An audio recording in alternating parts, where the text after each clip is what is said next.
Hello. Hello. Hello, John Ward. Hello. Hello. Hello. How are you doing this evening? Hello. Hello. Hello. Hello. Hello. Hello. I want to start off by I don't know. I'm all flustered because I'm so excited. I've been playing a lot with this music, this AI music creator, and I was like, man, I need to make songs about fun things. And what did I make a song about? I made a song about a movie that a lot of us really love, and so I just thought, you know what, let's listen to it a little bit and see what everybody thinks about the AI music, and then we'll get into the meat of the show, the real meat of it. Do you want to hear an AI song, John? I would love to. Okay, here we go.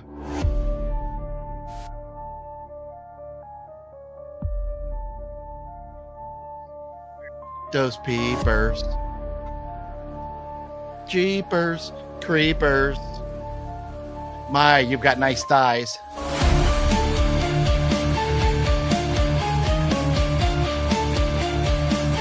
It'll get into it in a minute. Hold on. Very piano-y, huh? Got a kind of a John Carpenter thing there. In the shadows, he waits for the night. Creepers lurking, prepared for the fight. Creeper. His engine growls like a wolf in the dark. A twisted grin. AI music, man. Mark. Tread lightly, don't make a sound. He's coming for you, nowhere to be found. Watch out for the creeper, he'll take you down with an iron grip, dragging I you love it, man. It's great. around. His beast is eternal, hell's wicked delight. Flee if you can, escape from the night. Goes into more. Hang on a second. There's a couple of pretty cool things. Secrets, blood on the wheel. He'll feast on your fears, make your flesh feel. 23 days in terror we stay. His hunger relentless, no chance to delay. Scrape you up. I love it. 23 days. He even mentions the 23 days from Jeepers Creepers. You gotta Nice. love it, right? You gotta love it. Yeah, we got a lot to talk about. So should we get this horror movie Monday on the road, John? I think that we should get this high wheeling, if Let's that's a thing. do it.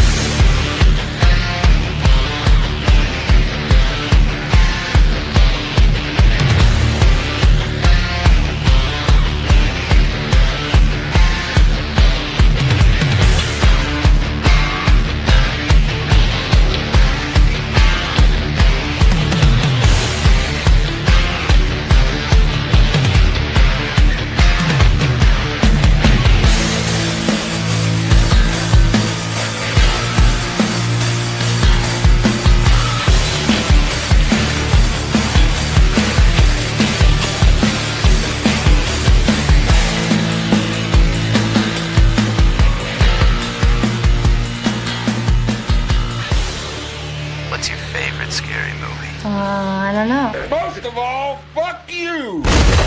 In the shadows when nightmares crawl, OGP and John Ward, they rule us all. Darkened halls echo with whispers of fear. Monsters and vampires, the end is near. Wait for it. Horror descends. Wait for it. Silence your breath. Wait for it. Wait for it. Waiting. It's Horror Movie Monday. Come join the show. In the land of the damned, only darkness Yeah. will grow. Yeah. How about them apples, man? We got a theme song. Very nice. Wow, Yeah. that is awesome. That is awesome. Takes a little while to get there. The three people that left during the intro can suck it. You're killing my algorithms. Wow. Yeah. So we lost 3. We were up. It was going up, and then 3 people were like, "I don't want to watch an intro." It's like You 20 guys seconds kill or us. whatever. I know it wasn't that long. It's all right. It's all right. We love them anyways. But how you doing this evening, John? I'm doing fine. I just got off work, so I'm doing all right. How about you? I had a nice peaceful day. I watched some Mission Impossible and took a little nap. Had a nice easy day, which we'll talk about Mission Impossible here in a little bit. But I'm gonna run through quickly and say hello to everybody. Yes. We won't get into too many questions because we've got a ton of fun stuff to talk about this evening. B Sculptor, what's up? Antonis says, what's up to OGP and Hey. John? House of G Fam, what's up, Hey. y'all? Mr. Bones, Hey. Nocturno, what up, what up? Hey. Let's see here. Robert C is in the house. What up, Robert? How Hey. you doing? Daniel's in the house. Hey. Killer Care Bear, what up? And Hey. Balzer is down On with flames, on the- fire. Yeah, Like Fire well, Island. Hey. I think he's saying the Jeepers Creepers song is fire. I think It's hot. It's hot. Yes, it's hot. It's burning up the charts. Yes, it is. Yes, it is. I watched the Expendables video yesterday on John's channel. Decent. Thank you very much. We had fun doing that. Yeah, hopefully he enjoyed it. Yes. And Buckaroo Bros, Christian, what up? Hey, Christian. Hey, hey. Let's see here. Expendables 4 originally going to be Lee Christmas Jason Statham solo movie. It was going to be a Statham solo movie. That would have been kind of cool. Well, that's kind of what it seems like. Ofulfagaimo's in the house. Ofulfagaima. Fluffy. Collective Eye, what up? Oh, thank you for Hey. that. Yeah. We're very happy you like the intro. We like the intro a lot. And Liv, what's going on, Liv? How Hey, you doing? Liv. So, man, there's, of course, it's Horror Movie Monday, so we got to start talking about the new horror movies coming out this week. And there aren't really any hitting the theater, but the big one hitting theaters this week is Thunderbolts. And I am so sick and tired of seeing this trailer.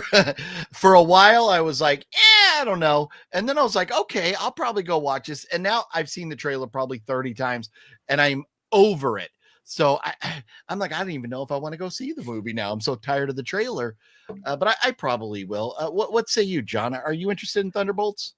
I am, but everything with Marvel these days is, you have to see this before this. So it's like, well, you have to see, Captain America, Brave New World before you see this. Well, now you have to see Thunderbolts before you see the new, Avengers movie. And it's like, okay, are we going to get a Captain Marvel all over again where it didn't matter? You didn't have to see Captain Marvel to see, Endgame. So I don't know. Maybe I did watch a documentary on Thunderbolts throughout the comic books. This has literally nothing to do with it. Nothing. So it's Marvel movies' own thing, even though there are a couple characters like US Agent, who I love, were in the comics for Thunderbolts, but overall it has nothing to do with the comic books. Okay. But I'll eventually see it. I know that. Yeah. Being that I'll be able to go see it in the theater for free, I'll probably will. I'm the type of guy. LL Cool J right there, breaking out the LL Cool J reference. That I don't like homework with my movies. If I have to see this before I can see that filmmaker can suck it. And you know why? Because I am OG opinionated and I got opinions. Like the shirt reads, I am OG opinionated and I do not like homework for my movies.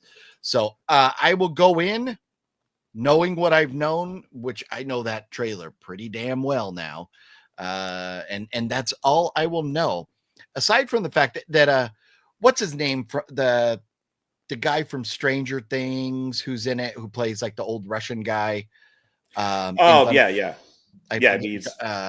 Harbour, right? David Harbour. David Harbour. Yeah, he was the Russian equivalent to like Captain America type of thing. Okay. I like him as an actor. He's been in a bunch of, not just Stranger Things, but a bunch of things. And I hate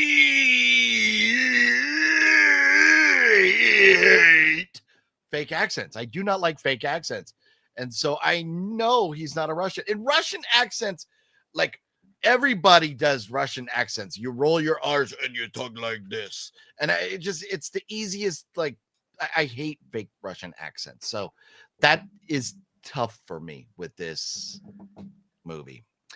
But we'll see. I'll probably go see it, and then you'll hear me bitch about it next week. There you go. But I went and saw The Accountant 2, and I absolutely loved it. I'm not going to lie. I was a little worried early on, but then it pulled me in, and it hit a home run, and I freaking loved it. So I personally recommend everybody go see it. And it's funny, I started recording a review and I walked out of the theater and I was like, man, I'm feeling good. I'm pumped. I'm going to go watch some more action movies and stuff. And then I forgot to do a review. So what are you going to do? But John, have you gotten a chance to see The Accountant 2 yet?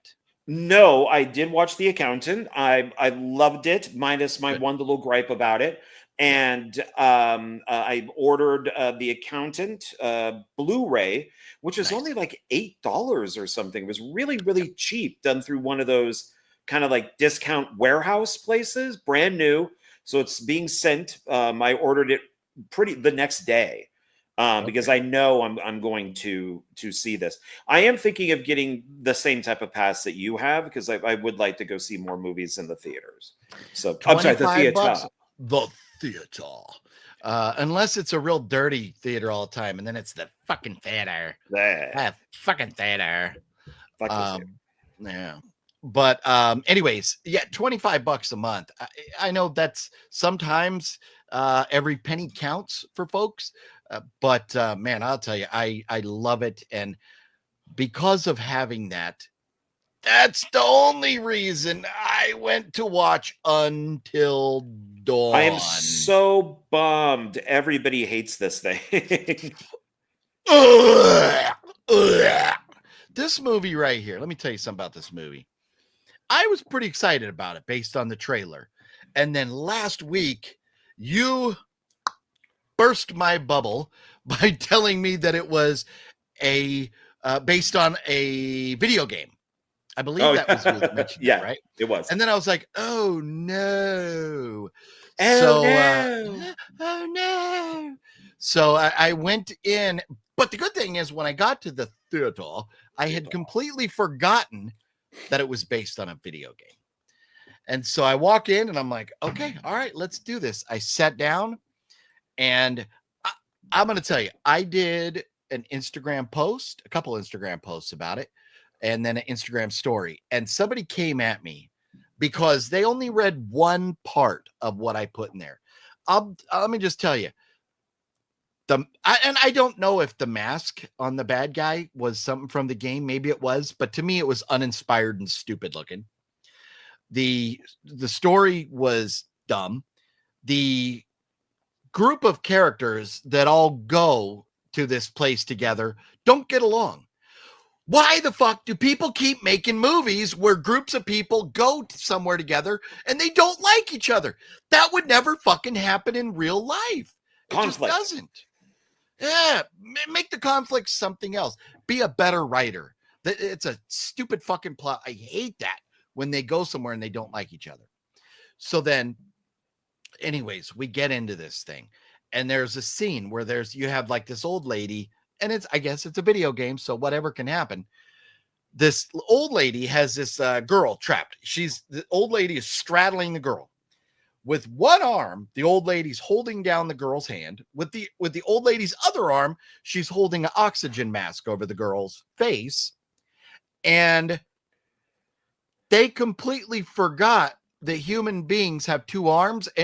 And the girl, rather than defending herself with her other arm, just did nothing with her other arm, where she could have went smack and knocked the oxygen mask thing off her face. But that wouldn't work for the story. So that was a problem. There were other problems. The actors were terrible. And so then I lead to this. This cast, we had, and if this was a good movie and these people were good actors, more power to you. But when we have a lesbian, an Asian, a Latino, an Indian, like not Native American, but Indian guy, kind of Middle Eastern guy, and Asian, and I think with just like 4 different, they checked every DEI box. And so this, when they made this, they said, you know what? Fuck getting good actors. We need to check every DEI box and make sure. So I said this movie has a woke cast. And if you got a problem with that, that's your problem, not mine. I am OG opinionated. You're allowed to be OG opinionated too. But you can disagree with me. Don't fucking come tell me I'm wrong, because everybody's entitled to their opinion. But if the actors were good, I would have loved it. I would have loved everything about it. But no, the actors sucked. The director, and I'm so scared now because this is the director. I was about to say, what's the biggest disappointment of this movie for you? Who the director is? Is that where you were going? Okay. David F, and the F stands for fucking Sandberg. David, I think it's David Sandberg, right? David fucking Sandberg. Was that his first name, David? But his last name's his middle name is fucking. His last name is Sandberg. So anyway, so David Sandberg, who also directed Annabelle Creation, which is one of the best movies in the Conjuring franchise. How do you do that and then turn around and give us this pile of shit? I don't understand it. Probably so anyway, because he wasn't under James Wan's tutelage, because he appears to be a like a protege of James Wan. And I know that you didn't like La Llorona, but I did. And I liked his short film that deals with the realtor in the house. I liked his Annabelle. So far, I've liked everything he has done. And to hear about this movie is, and then I hear that the time travel stuff in it has nothing to do with the game. And it's like, I don't know. And this is just one of many. It's a Sega game. So they have a slew of movies coming out. So prepare. Yeah. Well, and every review that I've heard, bits and pieces of that I've clicked on and stuff, nobody's been a big fan. A lot of people said, watch the first half, then turn it off. If you can make it through the first half, like, ugh. So anyways, I walked out, I think about 30 minutes into this. I was done. I left the theater. Thank God I didn't pay, for this abomination. So I do not recommend anybody goes and sees this or spends money on it. And like, John, I know you always say it's horror, so we want people to go see it and support it, even if it's bad. I say, sir, not this horror right here. My personal opinion. Ugh. Well, with you saying like the cast is woke, remember back in the day when this didn't matter? Like, we wouldn't even think about it if there was a lesbian, if there was an Asian, if there was a Latino. You didn't even think about it. It's only because that it is so in your face now, with this whole thing, that we now care. And it's like, now I'm seeing it in everything. But then you can go back and watch a movie from only 10 years ago, and it wouldn't matter. It would not matter. You're thinking, oh, okay, so it's a lesbian couple or it's a gay couple. Okay, then, oh, look, it's a, an interracial couple. You wouldn't think about it. Yeah. Now you do, because they throw it so much in your face. Yep. That they instantly make what you're watching woke. Yes. And I see we have a lot of comments. I'm going to jump back over to you guys here in just a second, but I do want to mention this because this is kind of interesting. This is a good segue into this right here.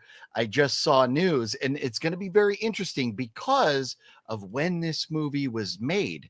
I just saw that Tony Todd, a movie by what's it called? Charles Band, right? from oh shit, what's his movie company? Why am I drawing a blank here? But Full Moon? Full Moon is about to release a movie that they filmed in 2005. 2005. I'm doing okay, John. This is 20 years old. I'm only at like 8. So Tony Todd was in a movie. I'm gonna I don't want to get busted here for copyright stuff, and it keeps playing things. But Tony Todd was in a movie called Cutter's Club, filmed in 2005. They ran into budget issues at the end. Well, once Charles Band found out that Tony Todd was sick, he went and threw the money at this to get it finished. So, have you heard of this before? No, okay, not at all. So I'll read you a little bit about it, and then we can look forward to it. It's going to come out, and this is the beauty of it, in May. Sometime in the next month, we're going to get the chance to see this. So it says, last November, we heard the heartbreaking news that Tony Todd passed away at the age of 69. Thankfully, we still have some Tony Todd performances to look forward to, as he worked on several projects that were in post-production when he passed, including Final Destination's Bloodlines, which will be reaching theaters on May 16th. So 2 Tony Todd movies this month. We've also learned that Full Moon founder Charles Band is paying tribute to Tony Todd by unearthing a project they made together back in 2005, a horror film called Cutter's Club. The movie ran into some financial trouble at the end of production and was lost in a lab for 20 years. But now Band has rescued it, finished it, and will be releasing it through Tubi, so we get to see it for free. Streaming service on May 1st. We're just a couple days away. We got the exclusive first look at the trailer for the film. You can check it out in the embed above. So when we're done with the video, everybody can go check out the trailer for this. I did not put a link, but you can check it out. The synopsis here is Tony stars in this lost full movie film, a gory sci-fi fueled horror thriller from director Charles Band that sees a pair of young students getting involved in a secret society of surgery fetishists and monster makers called the Cutter's Club. Overseen by the maddest of doctors, creatures, carnage, mayhem, and macabre malpractice combine in this maniacal movie brought back from the brink of oblivion as it takes its rightful place as Tony Todd's fevered cinematic swan song. So it sounds gory, and it sounds like classic Full Moon fun. So I am looking forward to it. Now, are you not excited, Mr. Ward? I will check it out. I'm a fan of Full Moon. I have a history with Full Moon. So yeah, so I'll check it out. And Tony Todd in a movie on Tubi. We're going to get to see so on the 1st of May, which is 3 days away. How about that? What do you say? Sweet. I just may. Down by the bay. What do you say? Oh, you're not a Happy Gilmore fan. I forgot. That's a Happy Gilmore reference. So anyway, so yes, exciting news about Tony Todd and stuff. You know, just by you mentioning Billy Madison, I'm sorry, just by you mentioning Happy Gilmore, all of us here are dumber. You get 0 points, and may God help you. There you go. Yes, yeah. That's great. That is great. Cody's House of Geek just got done meeting Weird Al. Saw your post that we're going to meet Weird Al. Very cool. Well, is it Weird AI or is it Weird Al, the comedian singer? Yeah. So maybe it's Weird AI. No, he met Weird Al. I saw that him and his buddies were on the road going to see Weird Al. Sweet. So yeah, I got to see him open up for the Monkees. Nice. 1987. Yeah, he did all of his music videos live on stage. I bet he did. So Eat It was 87. So probably by then I'm Phat was out. So you probably got to see I'm Phat. You know it. Yeah, he did like a surgeon. Yeah, he did all that stuff. Yeah. Yeah, it's fun. That's funny. Nice. We went to see Sinners again in IMAX. It was sold out again. Wow, Robert's seen it twice. No way. I'm waiting for streaming. I'm just waiting for streaming. You, Sir John, you have not seen Sinners yet, have you? No, but you know what makes me happy? You know, it's a horror film. It's number 1. It's making a lot of money. You know what number 2 was? Uh-uh. Revenge of the Sith. A 20-year-old That's movie right. is That's the right. second highest grossing film. And Yes. which means it just knocked everything down. Which also means people still want George Lucas Star Wars. They don't want Kathleen Kennedy. They don't want Bob Eisner. They don't want Disney. They don't want any of this crap. They don't want Disney garbage. They just want good Star Wars. You know what? That's exactly what I thought when I saw that it was at 25 million. I don't know what it wound up at, but yeah, it was at $25 million in ticket sales. And so that, yes, that does confirm that, yes, the Star Wars fans, because remember when the first 3 episodes 1, 2, and 3 came out, they were not that well received. You know, compared to the original, a lot of people were like, part 1 podcasting, you know, boring, or pod racing. And then, you know, Jar Jar Binks, this is goofy, all this stuff. But now people love that stuff because you have the original trilogy, then you have episodes 1, 2, and 3, and then you have everything else. Well, I would say it's because you could compare it to what came before. So the original trilogy, you had nothing to compare it to. There was nothing except maybe old Flash Gordon episodes or Buck Rogers or something like that. So, you know, everybody loved them because there was nothing to compare it to, unless you're comparing it to ripoffs.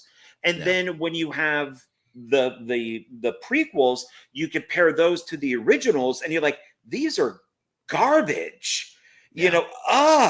And then you have the Disney sequels, and you're like, my God, the prequels are like frigging Citizen Kane, right? Compared to those. So now everybody loves the prequels because the Disney ones suck so bad.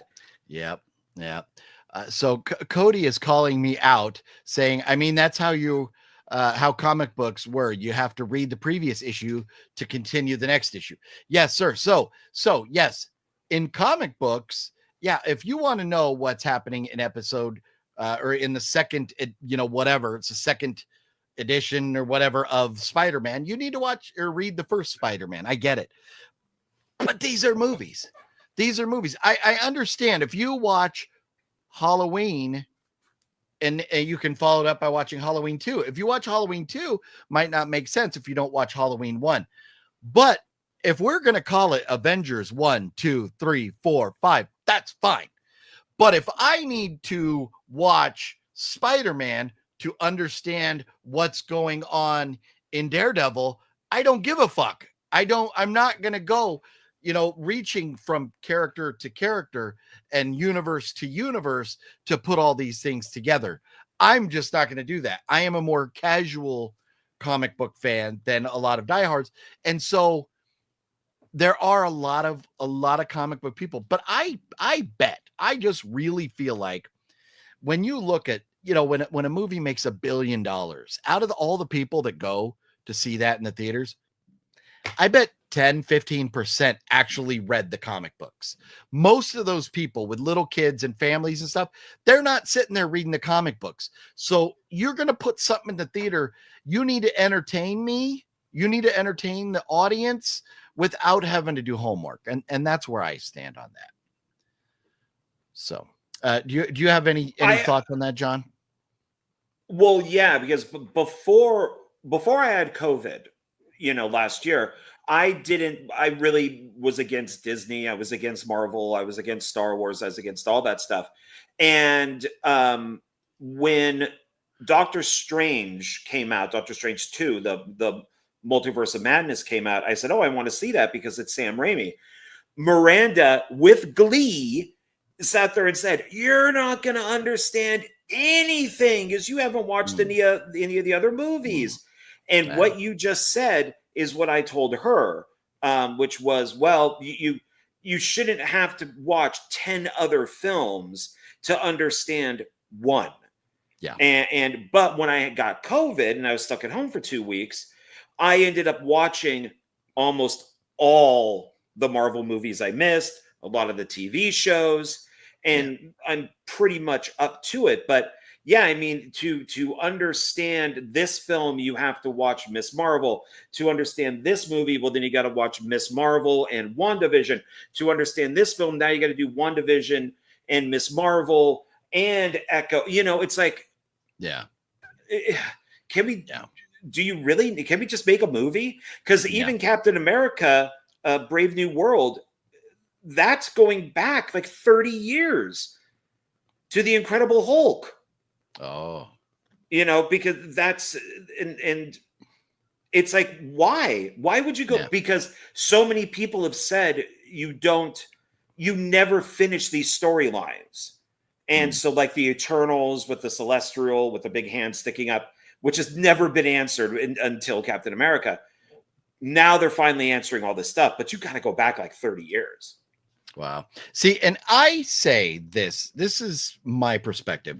A good filmmaker can take a movie, even if it has ties to another movie or has little Easter eggs for another movie.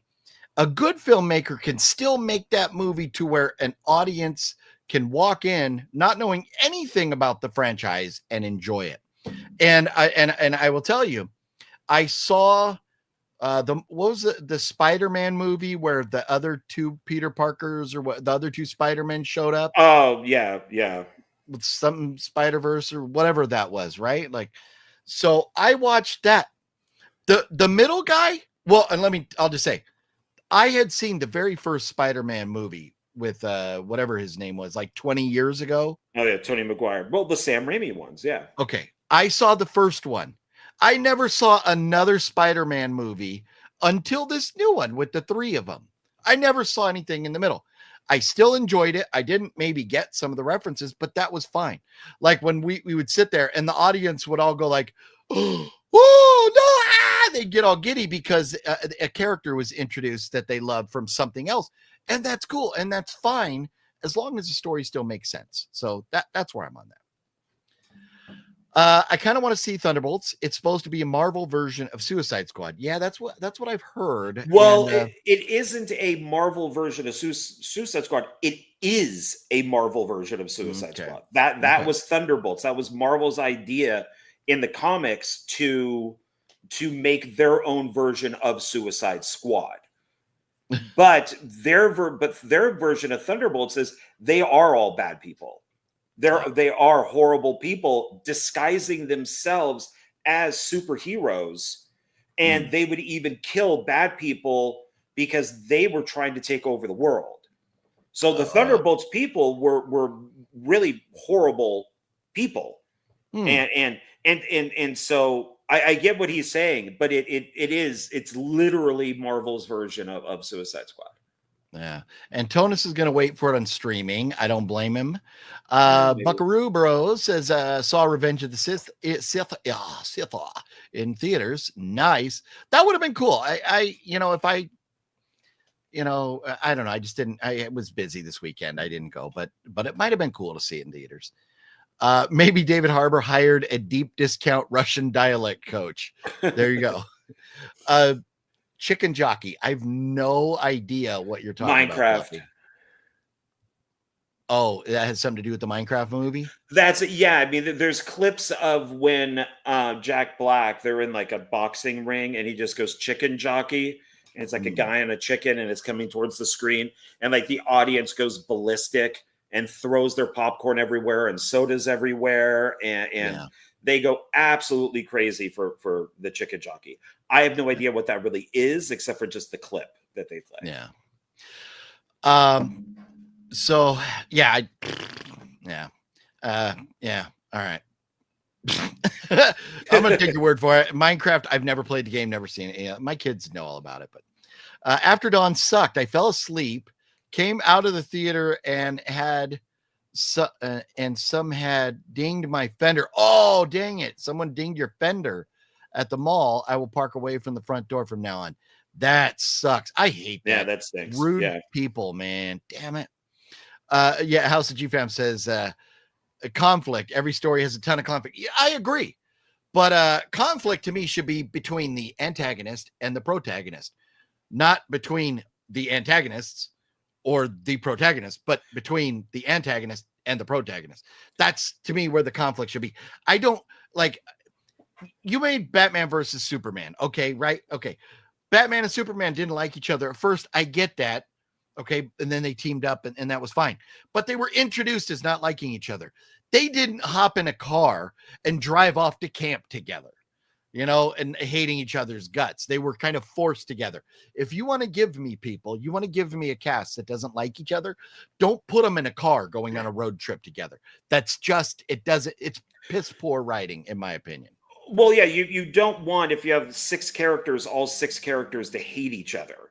You want like the boyfriend and the ex-boyfriend who don't like each other because now the boyfriend is dating the ex-boyfriend's girlfriend, but everybody else around them likes them. It's just a conflict between the two. Pardon me here, but what kind of simp goes on a trip with his ex-girlfriend and her new boyfriend? What kind of to try to win her back? Or he goes up with a new girlfriend. Move on. Have some pride. Go get yourself a new girl instead of the slut that's now boning your ex-friend or whatever. Oh wow. Oh yeah. Okay. No, wow. Don't do that.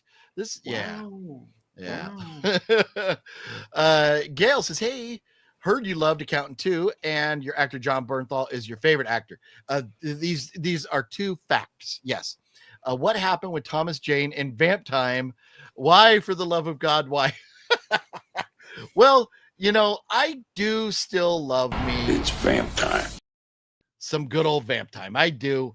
But I'm telling you, Bernthal, since meeting him in person, and you meet a lot of people, like, for example, well, I'm not going to get into examples, but there are actors when you go to a convention even that will get pissed off at you if you take a picture of them, if you do video of them or anything, or you get Lando Calrissian wrapped up in a robe, sunglasses, and his hat down low. So the Invisible Man. Yeah.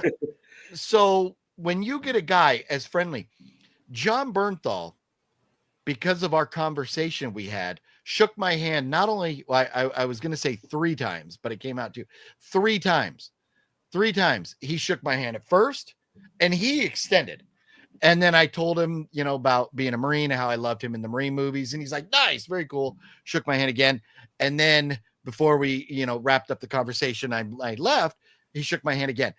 Very cool, genuine dude. He's trying to get theater going up in Ojai. Well, I mean, the theater's going, but he's trying to really bring some popularity to it. He's got these things going on. He's like a dog lover. He supports veterans. He has his Real Ones podcast that is very down to earth and cool. So I love everything he's doing. And it seems like every movie he's in, aside from one, he is brilliant. Well, he is brilliant in the movie, but the movie failed to utilize him. And that is The Amateur. The Amateur, he shows up, says, hi, let's do lunch. And then the Amateur's like, okay.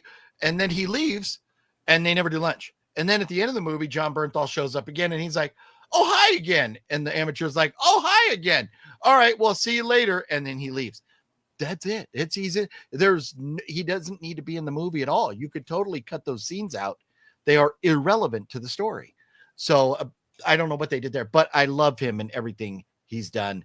And so, yes, Bernthal has taken the #1 seat. He's knocked off Matt Damon. He's knocked off Tom Jane, Thomas Jane, whatever decade you want to refer to with Thomas Jane. He's knocked them all off. And that's where he is. John, I'm going to go out on a limb and say I may know who your favorite actor is, but do you have a favorite actor right now? Oh, well, that would be Mr. Cruz, of course.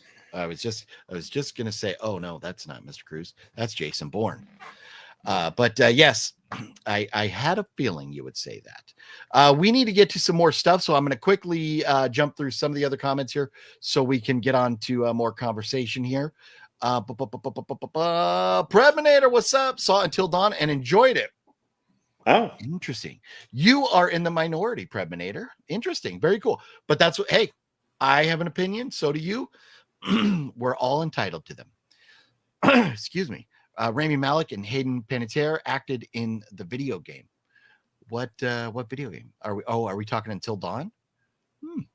Most games turned into movies are bad. Hayden, maybe we're talking Hayden Panettiere. Oh, I don't know. Then I was okay. I was thinking like Hayden Christensen or something. Okay. Oh yeah, no, Hayden Panettiere. However you say her name, Panettiere. I don't know. Yeah, Daniel, I agree with you. Most games turned into movies are bad. Let's see here. I'm sorry. I'm gonna jump ahead a little bit, guys. Because we're 20 minutes behind. Love Tony Todd, Michael McNally, what's up? Barbara and I both, what's up? Well, hello to Barbara too. Let's see here. I gotta skip ahead, guys. We gotta get caught up a little bit. Okay, we'll try and get to some more comments. Robert C says that John Bernthal is an awesome actor. I 100% agree. John, do you agree? Do you like Bernthal? I do quite a bit. I first discovered him in The Walking Dead, where the term "shamed" was introduced. If you remember that. Oh, yeah. From the first season where he shoots the fat guy. He shoots him in the leg, so he falls and the zombies eat him instead of him. And he runs away, and it became for a little bit a meme. You got shamed. Yeah. One thing about The Accountant too, there is, I don't want to spoil it, but from another Bernthal thing, there is somebody from one of those casts appears in The Accountant too. I'm going to make sure I'm right about this. I'm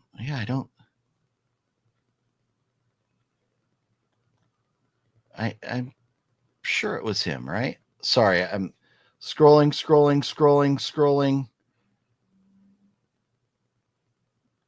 Damn it, where is? Are you looking for yeah, maybe I'm wrong. Okay, never mind. Forget what I just said there. I'll talk about that next week if I figure it out.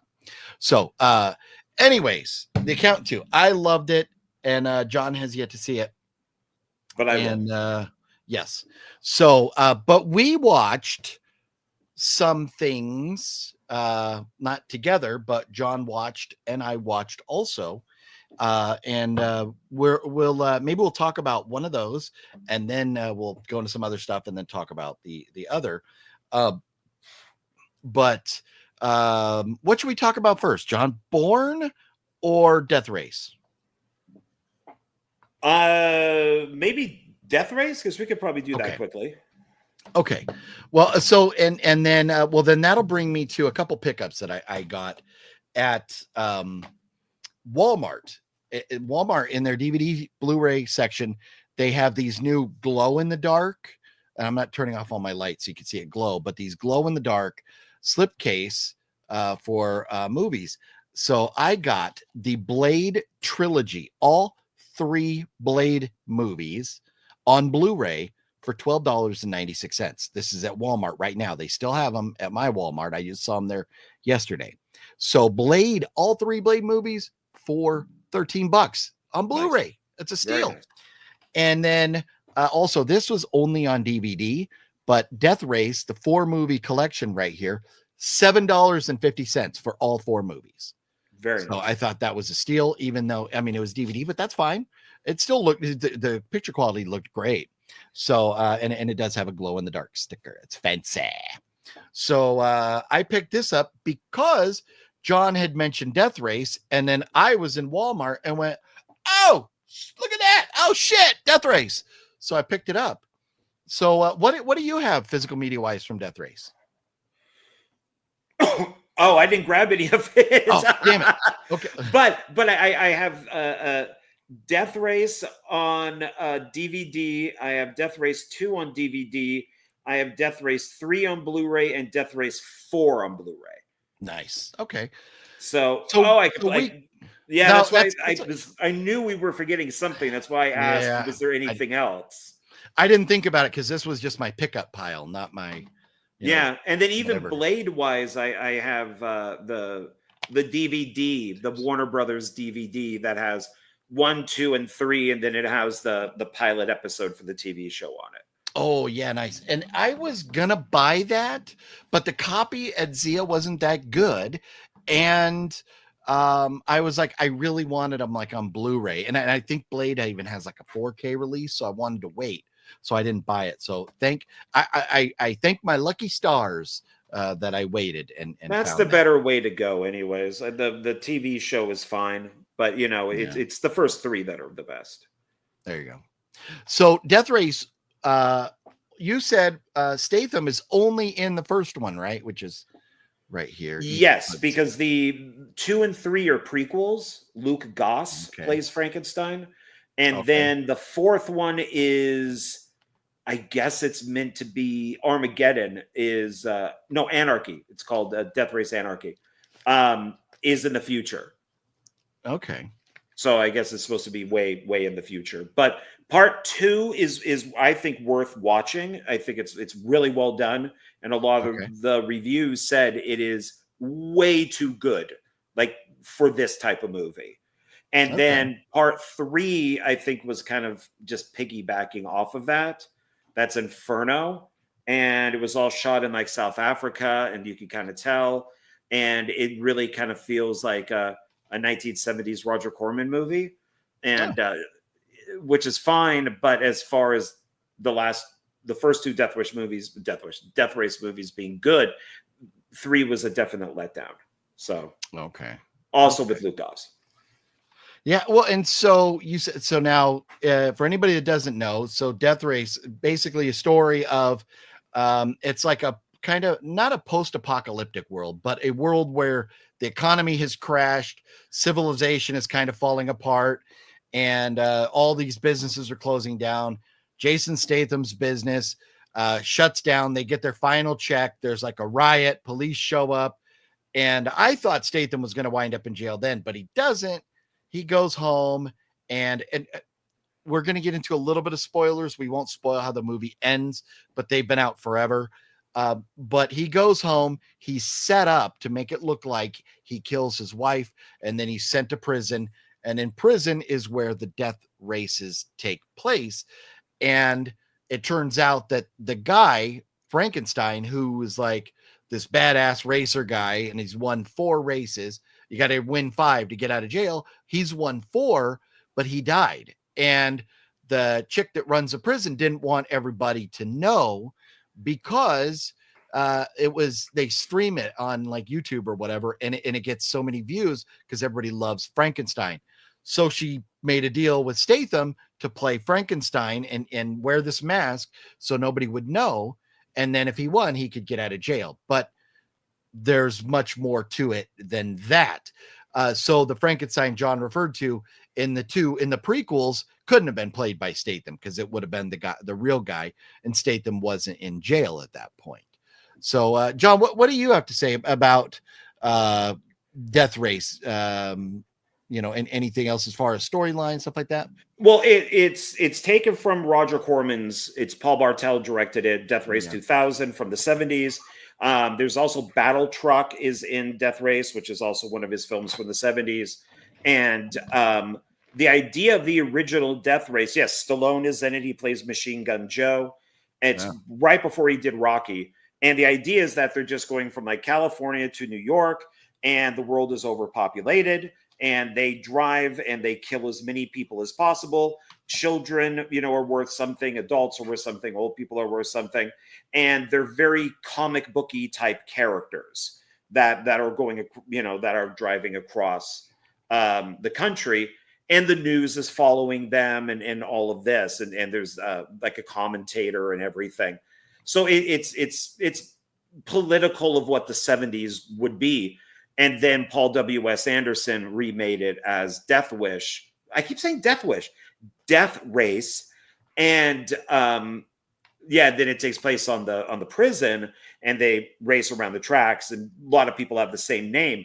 The thing that I like, and I mentioned this to you, is the Frankenstein that we see at the very beginning that dies is voiced by David Carradine, who played Frankenstein in Death Race 2000. So he did the voice right before he died. And so I thought that was really cool. So in the prequels 2 and 3, Luke Goss plays that Frankenstein in the Death Race world. And we see him get all burnt up and all that type of stuff. So then he has to wear the costume. So I enjoyed Death Race quite a bit. I like it a lot. And I'm a Paul W.S. Anderson fan anyways. I mean, I have a Resident Evil poster right there. So I enjoyed it. I recommend, and if people can get what you got with that collection, you got everything. So that's perfect. I would for recommend $7.50. It's the way to go. Yeah. Even if you only want to see the Statham one, even if you just $7.50 to get the whole franchise. And so it's funny because we were talking about movies that, we try to watch the same movies so we could talk about them here. And John's like, oh, well, maybe you should check out Death Race. And I start watching it. And at first I'm like, this is, I'm feeling like maybe Fast and the Furious kind of vibes or something. And so I was struggling with it for like the first 20 minutes. But once he was in jail and it got into him having to do the race and meeting the people that were working on the car and stuff, it got good. I really got pulled in. I just didn't care as much. Maybe I don't want to say I didn't care for, but it didn't do much for me the way they got him into jail. Beyond that, I was down with it. It is stretching a little bit that the warden picked him and framed him for the murder of the wife because he used to be a race car driver. And so she brings him into I mean, it's a little bit of a stretch than just a guy playing Frankenstein as a racer, which is, and the game has already been going on for years. As Christian pointed out, and that's true, there is Death Race 2050, which is a Roger Corman produced film. And I hated it. Yeah, I did not like that at all. No, I did not like it. I hate that. I mean, look at the cover. The guy takes his mask off right on the cover. Yeah. Frankenstein is always supposed to wear the mask while he's racing. Behind the scenes, he could take it off, but it's like fucking Judge Dredd Stallone and with his helmet.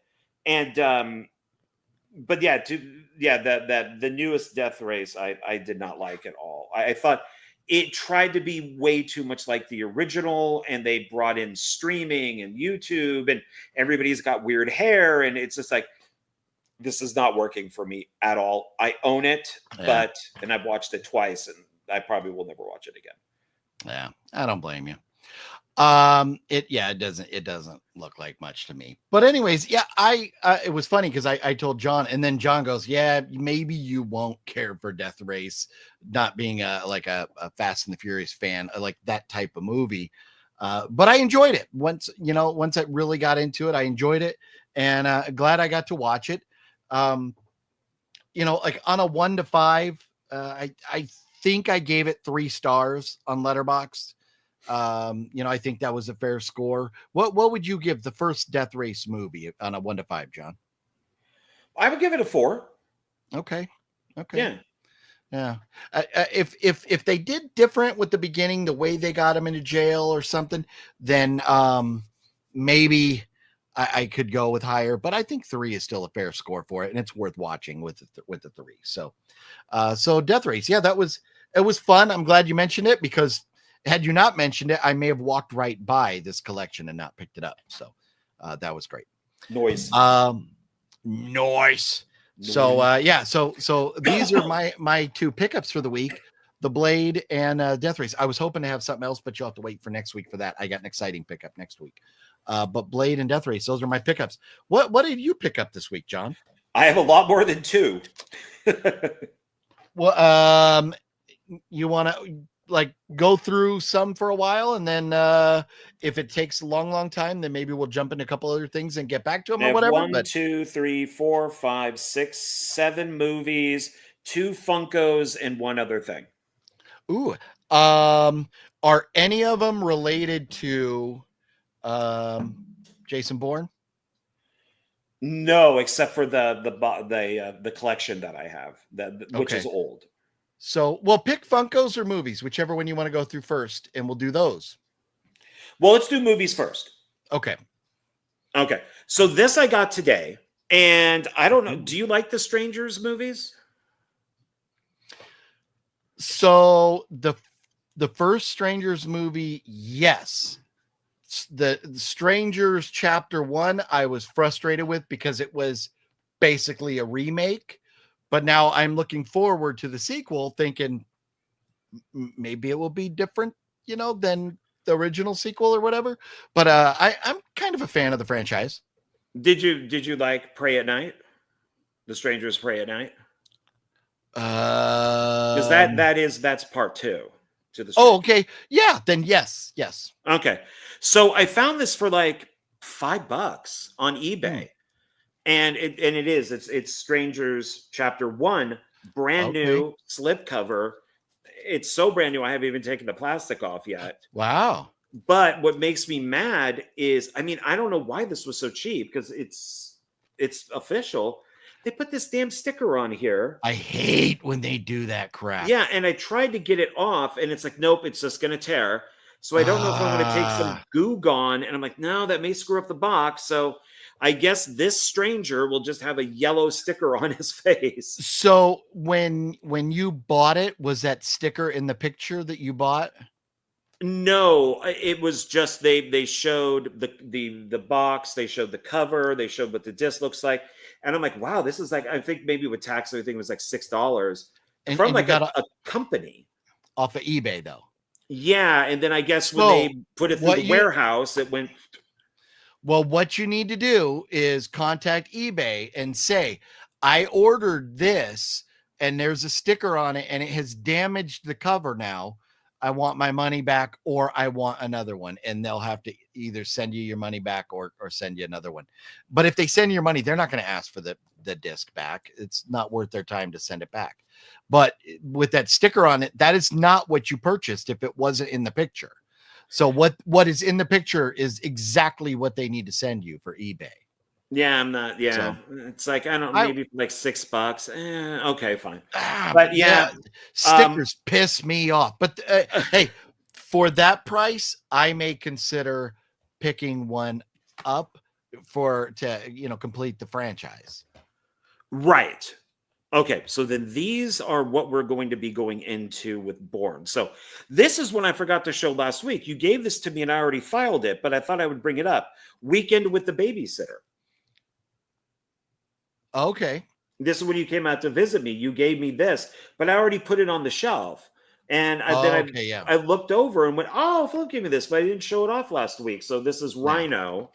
And I think Fluffy gave that to me. So it's been passed. Pay it forward. So yeah, sex and betrayal. So yeah, so I thought that, thank you. So I thought that was cool. Now these actually have, so this may be a good segue into Bourne. These, so I watch a YouTube channel called Mr. Sunday Movies. They have a show on there called Caravan of Garbage. Not everything they do is garbage. It's just the name of the show. They will review great movies and bad movies. I have been collecting the movies that they have been reviewing. So I've collected some presently, and then I went back to look at all their movies, and I've purchased ones that they've reviewed in the past, some good, some bad. The ones that they're doing now, I don't have to buy them. You don't have to buy them because it's the Bourne series. So what I got from them recently is I did pick up, at some point I may buy all of his movies because they're so awful that they may be worth collecting because they're so horrible. And that's M. Night Shyamalan, and I got the Last Airbender. Oh yeah. And this is dreadful. And it's nice because it was, I believe it was brand new when I got it. So it's got the slipcase and everything. So I thought, oh, I'm going to pick this one up. Definitely for sure. But God, this is awful. This is how this guy keeps getting money. I have no idea. You know. So, and here's the thing. With that movie, I've never seen it in its entirety, but I've heard it probably 50 times driving down the road with my kids watching the movie in the back of the van when they were younger, and that being on. The kids loved that back in the day. If you were a 6, 7, 8-year-old kid, you probably would have enjoyed it. And I don't know if that was the target audience or whatever. I don't know anything about the movie, so I couldn't tell you, but I've just heard it. And from what I heard, it was whatever it was. But I'm curious, why do you say it's bad? What are the reasons for it being bad? The acting is atrocious, and from what I understand from the anime is that it doesn't really, like, people are miscast. It was meant to be a trilogy, but it just tanked so bad that they just stopped it with the first one. It's just I enjoy M. Night's films on a bad level, like Old. Beautifully shot. God, that movie looks good. It is one of the worst things I've ever watched. It pissed me off. I was excited to see it, and it was so fucking dumb. Yeah, you're right. I agree with Old. Yeah, it's just so, I don't know. I mean, like, his early stuff, like, I'm going to be sacrilegious here. I think Sixth Sense sucks. I think it's one of the worst written things I have ever seen. Because if you're tricked the first time, like, oh, he's dead. You watch it the second time, and then you realize, wait, all M. Night's doing is just gaslighting you through the whole movie. Yeah, it's like this movie really kind of sucks. That's just because you hate Adam Sandler. What is that? you know, my dislike for M. Night. It's thank you, Dr. Fauci. Thank you, Obama. You know, I think that we could blame them for how bad M. Night is. Oh, he got vaccinated. It made him stupid. A bad filmmaker. This is one that you questioned me on, and that is Space Jam. Yeah. So at least that's the one with Michael Jordan and not that dumb fuck LeBron James, right? That is correct. From watching, Caravan of Garbage, I found out that this did so well, they were going to do Space Jam 2. Instead, they did Back in Actions, that Looney Tunes movie with Brendan Fraser, and it tanked. Oh. So they never did Space Jam 2. And it was supposed to be Michael Jordan, but for a little bit, it was Tony Hawk. Oh. And it was going to be kind of the same thing, but with skating. And once Back in Action happened, Tony Hawk never heard from Warner Brothers again. Like, they totally ghosted him. So, yeah. And what are you going to do? This makes me so mad. This one makes me so mad because I'm such a big fan of the comic book. Oh yeah. Oh yeah. What is Stallone not wearing? A fucking helmet. Oh yeah, I gotta have the helmet. Oh yeah. Judge Dredd never removes his helmet. This has great writers on it. We got like William Wisher, who did Terminator 2. We got Steven D'Souza, something like that, who wrote stuff like Street Fighter and Sudden Death with Van Damme. You got a decent director on this, Danny Cannon. The visual effects on this, the sets, the costumes are top notch. Absolutely perfect. Okay. Absolutely perfect. But this is during Stallone's ego period when nobody liked Stallone. So he's like, well, I have to take the helmet off. I can't, how do they know it's me? He's got the perfect jaw. He's got the voice. He's even got like the sneer. And he has, in literally 10 minutes into the movie, he takes the damn helmet off. Judge Dredd never took the helmet off. It did not matter. It never came off. So here's a question. So, and I'm not a comic book expert. As a kid, I collected comic books, had a lot of them. I got a fairly decent comic book collection here right now. I had no idea until you mentioned it to me that it was ever a comic book. So do you think they feel like most people didn't know or wouldn't care about that? Or is it critical that he doesn't take the mask off? It's critical, Okay. which is why when they redid it, as just Dredd, he never removes the helmet, never. Mm. And Dredd is a stripped down version of the comic book, which was 2000 AD, and over in America was released through Eagle Comics. That it was 1,000 times better than this. Absolutely better. It's what's his face who plays Dr. McCoy in the new Star Trek movies. I'm blanking on his name, and he's in The Boys. But and he's coming back. They're finally doing the TV series Mega City 1.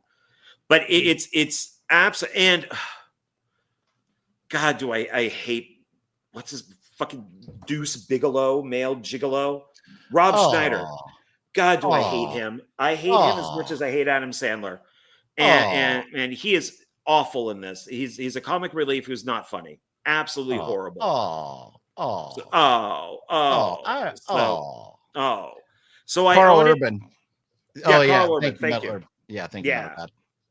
And but some of these are because I'm also collecting the comic book movies too, or games and stuff like that. So, but on the opposite of that, and we only have 2 left. This is a really good movie that actually is based on a comic book or comic strip, actually, that I enjoyed quite a bit, and that would be Warren Beatty's Dick Tracy. Oh, there you go. Hate is a strong word. There you go. V says hate is a strong word. And it's meant to be strong in this case. I like Rob Schneider. That's but you know what? To each their own. To eat their own. To each their own. That's a huge bitch. This is a great movie. And it's got history with like Warren Beatty and Madonna. Danny Elfman does the music. It's got an all-star cast. The makeup is great in this. This is a really good comic book movie. Yeah. And then this is my last one. One I've never seen, but probably some people out there have. The Wizard. The Wizard. Oh, I think they go to the dinosaurs up here. Pee-wee's Dinosaurs. Is that I believe so. Yeah. Yeah. You can do it. Exactly, Metal God. You can do it. Rob Schneider reference. No. No. This one, as they pointed out, as Carabetta Garbage has pointed out, this is a film that should be looked at in a very different way today as a little bit of a pedo movie. So there's a lot of stuff in this that's questionable. So next time you're out here, we'll have to go over to the dinosaurs, and maybe you could take your movie and take that and Pee Wee Herman and hold them up in front of the dinosaurs. Yeah, man. Oh boy, if that's a pedo movie, and Pee Wee Herman is he's rest in peace, Pee Wee Herman, Paul Herman, right? Or Paul? No, Paul Rubin died. Rubin, yes, yes, he died. But we could hold up. He did Mr. Jerky in the movie theater. And then if that's a pedo movie, we got 2 sexual deviant movies. We can take them to the dinosaurs because they're like 10 minutes from my house. So we should have went and saw those. Should have went and saw those when we were out here that last time. Damn, that was 2023. That wasn't that long ago. I must have just missed it. Yeah. Wow. Oh, you're just not returning my calls. You're just an asshole. You're just rude. I am rude, and I am an a-hole. Yeah. Okay, that's good. True. Glad you admit it. So those are the movies, but then that's because of why I collected them and got in all that. That kind of does lead us into the Jason Bourne stuff. Yes, and so I don't know why it's not showing up in my history here, but that video that you sent me, I was going to pull up and show everybody. So if they wanted to see that their video that you had me watch, about it. I'm here we go. Boink. Okay, let me share this.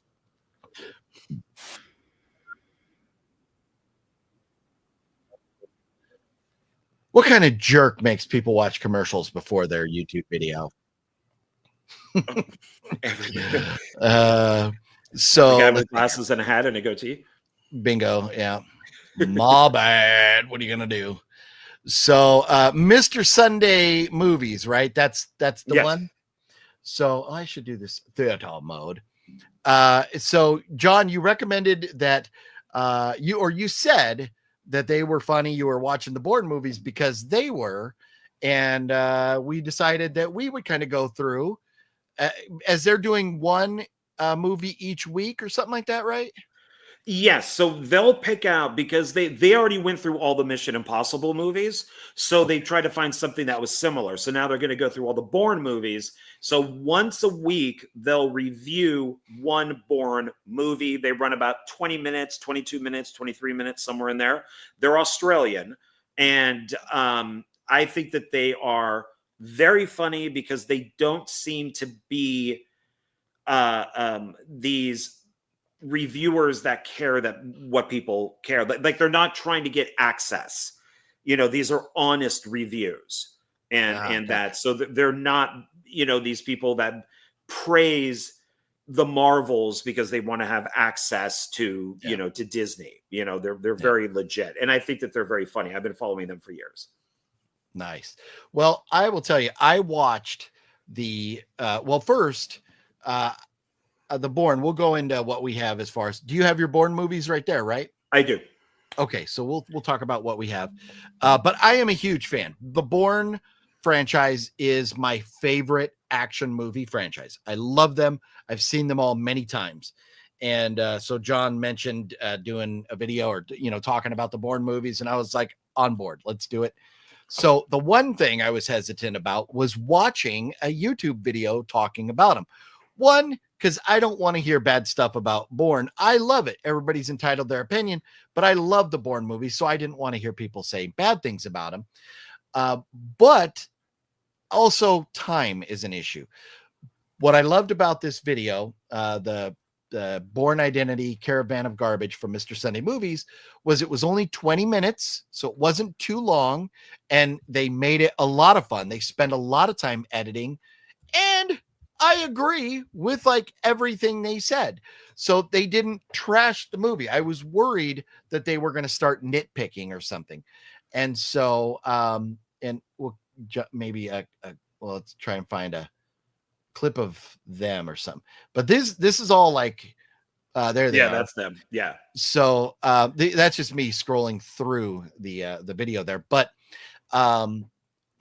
they made it a lot of fun. They really did. So I didn't put a link or anything, but Mr. Sunday Movies, you can find them if you want.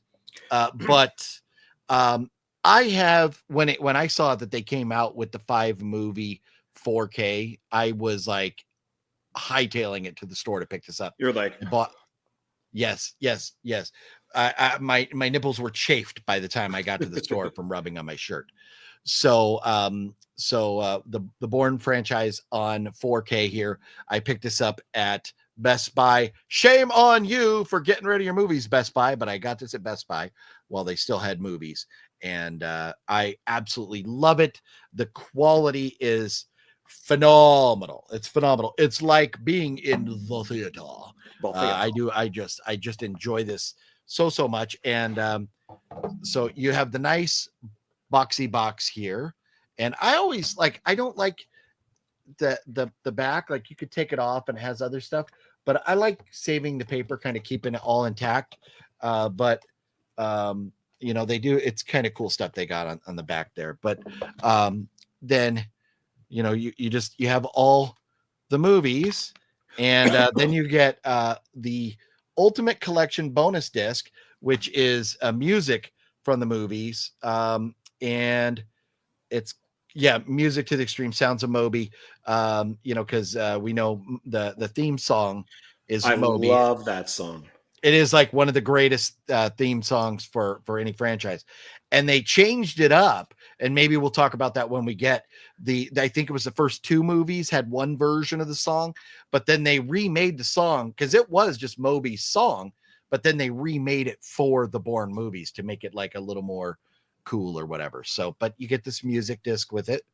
And then all the movies with don't worry, believe me, the Jason Bourne digital codes have all been used, but you get the Blu-ray and the 4K with them.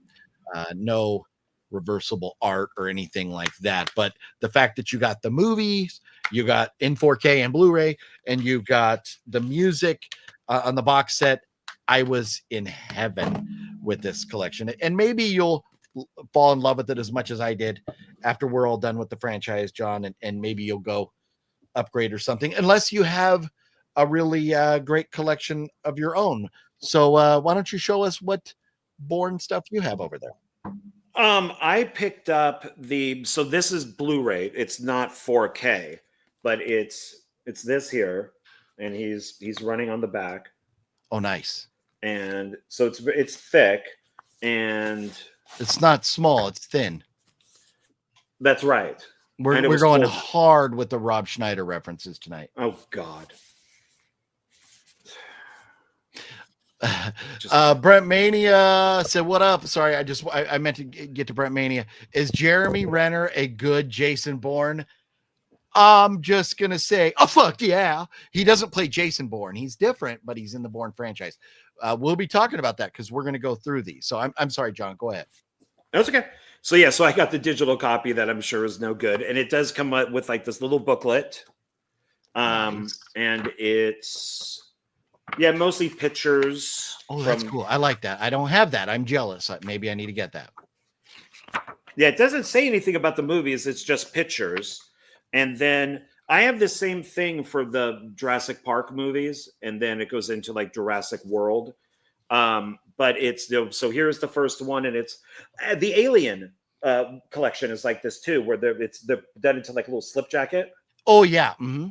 Yeah. So the first one is there, and then the second one, it's got all of its special features down here.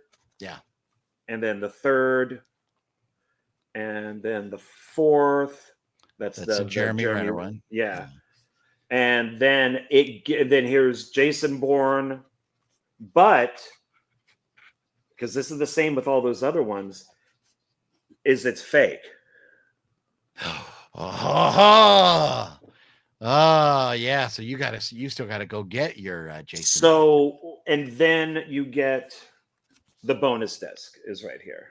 Nice. But because I'm not gonna buy the movie and then take the packaging and kind of toss it. So I did buy Jason Bourne when it came out. Nice. But it sits by itself. And sitting right next to it is Green Zone. Oh, yeah. Love Green Zone. Great flick. Great flick. Yeah. So that's my collection of stuff. So, but yeah, I mean, I would like to get those 4K one day when I actually have a 4K. But yeah. But yeah, this is how I'm watching them. And this week we can pretty much watch Bourne Supremacy at any point because it's either Thursday or you gotta. I don't mean to brag. I don't mean to brag. Yeah. I don't mean to brag. That's okay. But this week is Bourne Supremacy for Caravan of Garbage, so that will be out Thursday or Friday. Sometimes they're a day late. Nice. So what their review of it was great because they kind of go through the story a little bit without getting a lot of spoilers. And then I love at the end, and they're like, oh, and we didn't even talk about Julia Stiles, or we didn't even talk about this person, because there was so much going on. But what I do like what they mentioned, and it is kind of my one thing that I was like, this is kind of tough, because most of the stuff with Jason Bourne, or any of the Bourne franchise, it's a little far-fetched, some of the things he's able to do and stuff, but it's all plausible. The one thing that's kind of tough is when he pushes the guy and they fall down in between the spiral staircase, and he lands on top of the guy and bounces off of him. yeah, your knees would have been, shoved up into your forehead. Yeah, they say that he surfs the guy. Yeah, and it is cool because as they're falling, he's shooting at the same time. I love it. Kind of like, one of the, which one was it? Mission Impossible, where he's falling off the roof of the building and he's shooting as he's falling down, right? Oh yeah. Part 3 is he's sliding down, and he's taking out the bad guys on either side. Yeah. I also love how they kept showing the shot of the guy being punched in the nuts and him just sliding down the stairs, going, that guy probably just lost his job, or I would quit. He's being punched in the balls. Yes, it was so funny. I like the way they talked about that, and they kept going back to it. It was great. And then they were talking about how they actually used real Marines from the embassy and stuff to be the Marines in there. And so they're like, what do you think? Do you think the Marines thought it was cooler that they were in a movie, or were they embarrassed that they got beat up by Jason Bourne? So, but I think you got to go with cool, because you're in a movie. You were in a Jason Bourne movie, so you got to go with cool. It's a movie. So, well, now, did you know that there was an original film to this? I did. I've seen it. The one with Richard Chamberlain that was done from way back in the day. I've heard. I've never seen it. I've heard about it, but I just the Matt Damon is what got me into the Bourne franchise. So, how was the original? Is it worth? It's a TV movie. It's 2 parts. I believe, and what I remember is Richard Chamberlain is floating in the water. He ends up coming up onto the beach. He's walking around and everybody is running from him. They're absolutely terrified of him. And we find out that he's actually Carlos the Jackal, which is not in the Matt Damon ones, that he's like this terrorist. And from there on, he meets the girl, and and people are trying to kill him and all that type of stuff. So there's kind of a whole other plot to it. And they did note in the review on Mr. Sunday Movies that in that movie he was much older. Yeah, the character. Yeah, because I think in the books he's older. Yeah. Yeah. So that and what else? They referenced something else that I thought was great too. I can't remember offhand, but their review was a lot of fun. I'm looking forward to see what they have to say about all of them as we go through. So each week for the next 4 more weeks after this, we're going to be talking about a Bourne movie, then talk about what they say. So they're not paying us. God knows, with 1.4 million subscribers, they don't need us talking about them. No, but they are fun.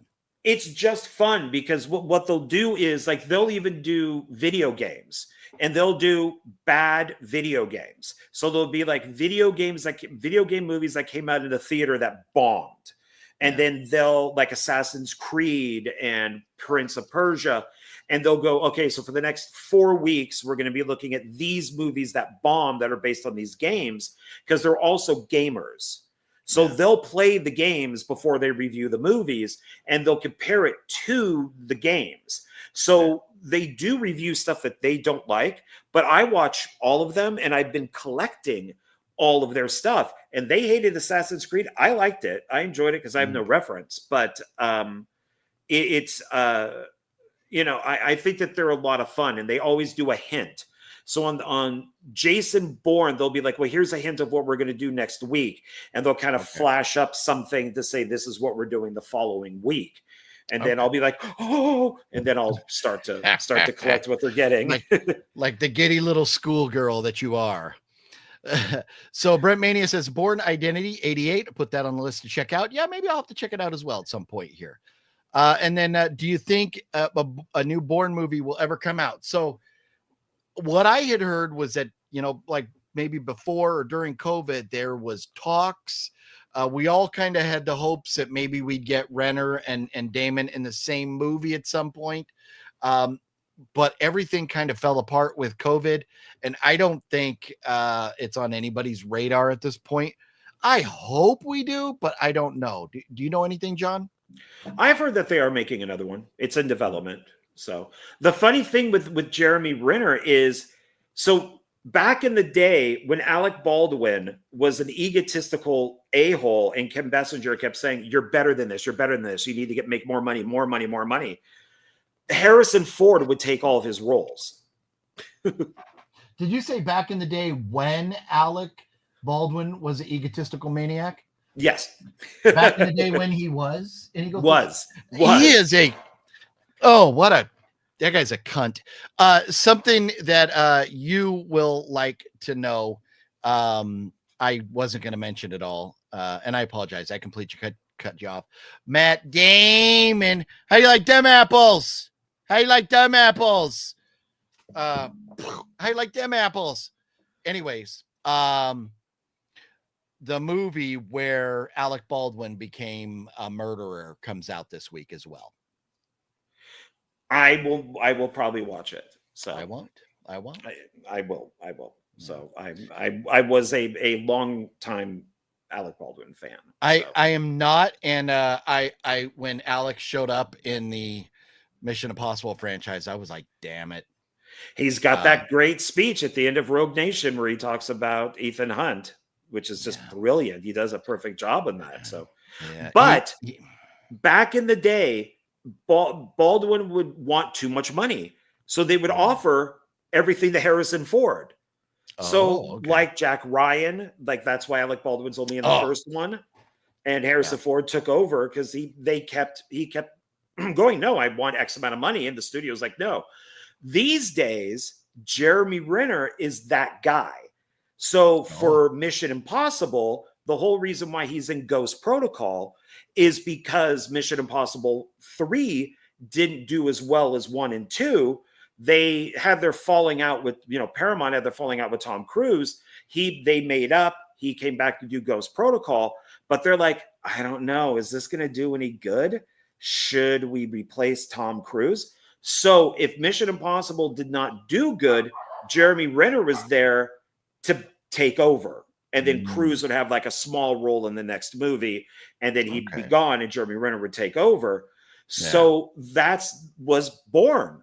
He did the same thing. Matt Damon didn't want to be in a movie. They're like, okay, well, maybe he could take over for Matt Damon.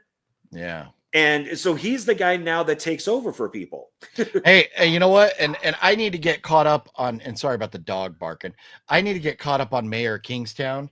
I've seen the first season. I thought it was great. I've not seen any more of it. But I've heard that Mayor Kingstown, that like, I think they're on maybe season 4 just came out or something now, but I haven't seen any more than just the first one. But that's good. But Jeremy Renner's great. And he was a great addition to Mission Impossible franchise. He was great in the Bourne movie. I'm a big fan. I enjoy him. Yeah. He's good. And the reason why he's not in like the rest of the series is because he was doing the Avengers stuff. So he couldn't do it. Otherwise, I've heard that he would have been back, but he was doing Avengers. So, yeah. So like nothing against him. He was just busy. Yeah. Yeah. He was great. He was great. And I cut you off with something. You were in the middle of saying something. Do you remember what it was before? No, I finished it. Okay, good. Masashi, what's up, Masashi? How you doing? Larry, hey there, OGP. Larry, the no love fan. For John? No love for John, Larry? I think maybe John's an atheist. That may have something to do with it. Well, John is an atheist. But Larry, the Batman fan, how you doing tonight? Thank you, doesn't sir. Mean we all can't be friends. Well, no, you're very right. Larry coming through with the $12 super chat like the boss he is. Larry, thank you so much. Hopefully you're having a wonderful night, a wonderful week, and a wonderful start to your week. And Larry, did you so I know Larry's a very religious guy. Are you Catholic, Larry? Did you watch the Pope's funeral? And I think tomorrow they go into conclave to start to pick the new Pope. So it's all very interesting stuff. And because of the Pope passing away, conclave, I think on HBO or Max or whichever, or Prime, wherever it is, it's popped up to like the most viewed movie right now. People are very interested in conclave because of the Pope passing away. Not me. Yeah. Man. Yeah. I don't want to spoil it for anybody because it is once pretty I found popular out that now. ending, I went, nope. Yeah. Antonis, I'm with you, homeboy. Not a fan of Alec Baldwin. Hey. We are doing very well. We're doing much better since you were here now, Larry. Good to see you. On March 20, 2025, it was announced that Universal Pictures had lost the rights to the franchise. It's being shopped around. Are we talking the Bourne franchise? Yeah, that's Universal, right? Yeah. Wow. Yeah, Well, it's Universal. Hey, please, Disney, fuck off, pick it up. Disney. Please, You Disney, better pick it up. Please, Disney, pick it up. And Jason Bourne could be Jessica Bourne and be better than every single Marine that she comes up against. Oh my God, I'm so looking forward to this. Fingers crossed, fingers crossed, fingers crossed. If Disney picks it up, yeah, Jason Bourne will turn into Jessica Bourne, but she'll be like a retarded midget lesbian from India. So okay, I was going to say in black, but you got in the brown in there, so that's good. Okay, yeah. God dang it. I hope not. Yeah, man, but hey, at least hopefully it goes somewhere. Not Netflix. Not Netflix. No, not Netflix either. I don't like what Netflix does either. Sorry, maybe Apple's done some good movies, but they've done some too. I don't know. I don't know where I would. They go back and forth. Sometimes they make stuff that they defend that's not woke, and then they make a ton of woke crap that they also defend. Like they're kind of like that Cuties movie that they did, that documentary. Oh my God, I have no idea what that is. I don't know. It's all about little kids and pageants, like little girls. Oh yeah, that was. What's up, Greg? How you doing? You're good. You're good. You can always, if you're curious what we were talking about earlier, hit rewind and check it out. But better late than never. Good to see you. Let's see here. Brett Manny says, hope everyone in the chat is doing well tonight. Yes, we hope everyone is doing well. And if you guys would hit that thumbs up button for us. John and I are having a lot of fun doing these videos here, and we want to share our message with the world. So the more simple little thumbs up, it really does help the algorithms and get us out there. So OGP, can you please respond to my comment? Antonis, I missed it. Oh, up until a few nights ago, I've only seen Hellraiser 87 and 2022. I like both. I don't think 2022 got that much hate. I enjoyed it. Did you see the recent Hellraiser movie? I think it came out on Hulu. Did you see that one, John? Yes, I enjoyed it because the character is much closer to the book. It's much the way that Clive. There's a Hellraiser book. Yeah, it's a short story that he wrote called The Hellbound Heart. And in the book, it is described as the Pinhead is something that the fans named. It's never called Pinhead, but it's described as not being male and not being female. So they got a trans person to play Pinhead, which I am fine with because it matches the book. Especially like if it's a demon, it's not of this earth or whatever. And so this week I've been watching all the rest of the Hellraiser franchise for the first time. Decent, very nice. I'm sorry, man. They get worse as they go on. Pinhead's only in like the last few, like for 5 minutes. So, but they're worth watching. I own them all. So, Brent Mania says hello to John Cena. John Cena's here. You just can't see him. Yeah, in spirit, he's here. No, he's really here. You just can't see him. Cena, seeing him. I get it now. No, it has nothing to do with his name, but John Cena always, you can't see John Cena. That's like a joke thing. Is that a Rob Schneider, John Cena joke? No, it has nothing to do with Rob Schneider. Yeah. It's a wrestling thing, but there's something with John Cena where you can't see him. I don't know what it is. There's a lot. People will post memes. I'll post a picture of somebody with nobody next to him, and they'll be like, "Oh, a picture of so and so with John Cena," but you don't see John Cena because he's not really I think I know something about that. Yeah, I like the guy, so he's fun. He's a good guy. Yeah, John Cena. Yeah, yeah. Well, we know your thoughts on the show. I love it. You don't.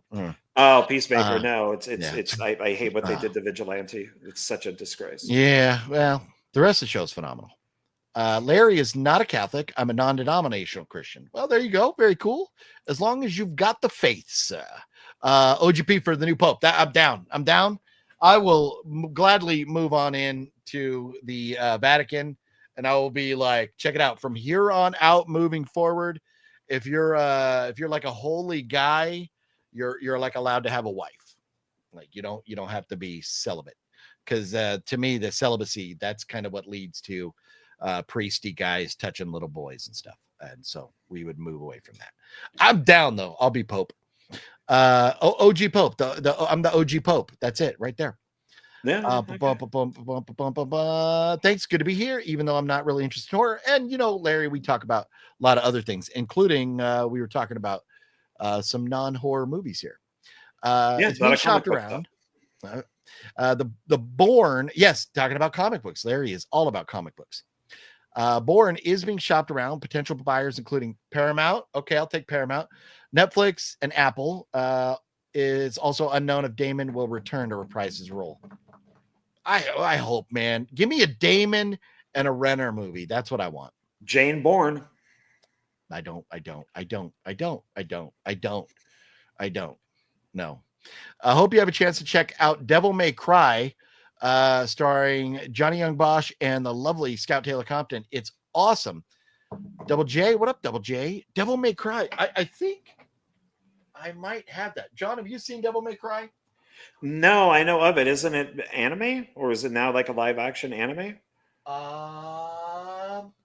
Devil's Due, Devil's Dolls, Devil's Candy, Devil Within. Where's my Devil movies? Devil's Revenge, Devil's Reign, Devil's Machine. I thought I had Devil May Cry. I thought I had that, but I don't. Is that? I don't think it's anime, is it? I don't think that's anime. I think originally it was anime. It might be. Maybe they made it to a live action thing, like Death Note, maybe something like that. Physical media is way better than digital. We agree with you, Larry. Yes. Let's see here. I like Hellraiser 2022. Gave a lot of nods to some of the sequels. I enjoyed it. I've seen. I'd have to at some point. I need to re-binge all the Hellraiser movies because I don't remember which ones I've seen and which ones I haven't. But I'll just tell you, as it stood, standalone movie, I enjoyed it. I did. Favorite Hellraiser films are the first three. Let's see.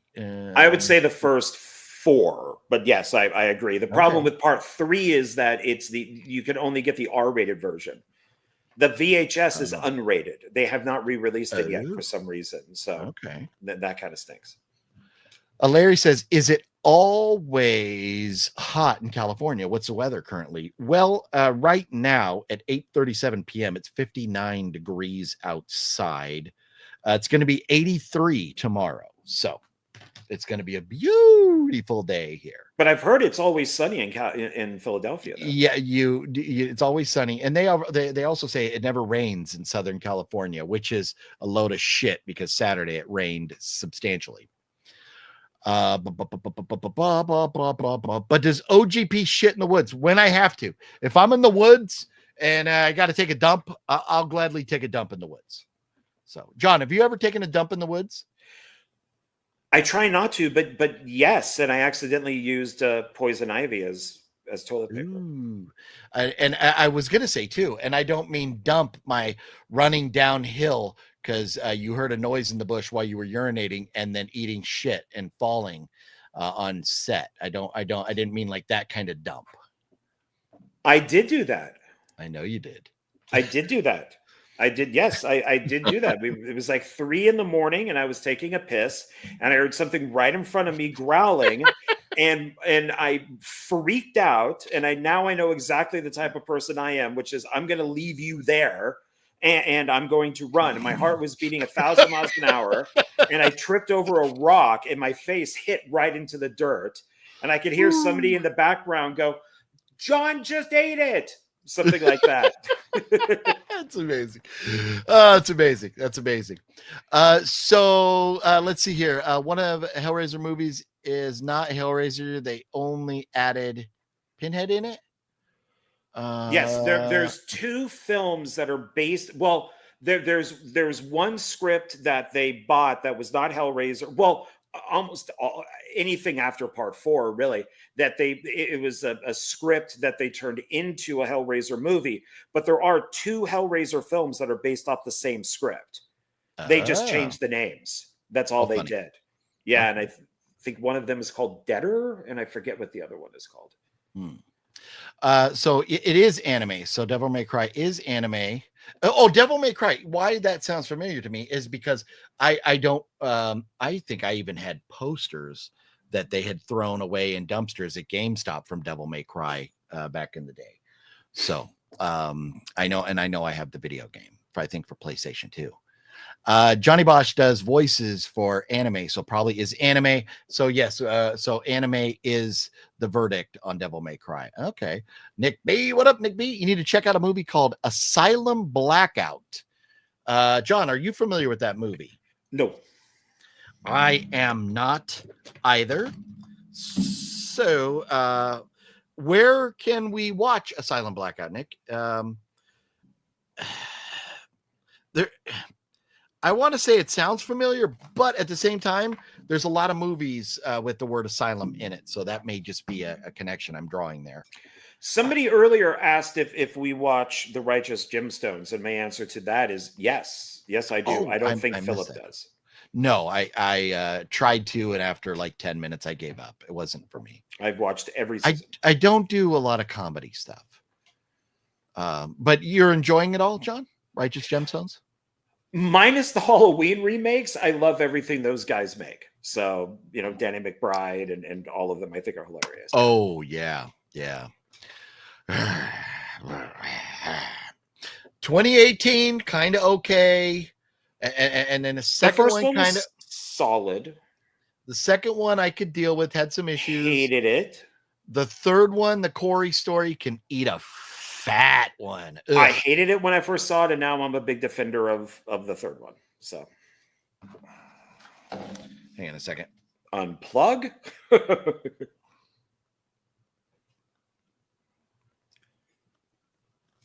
John Ward.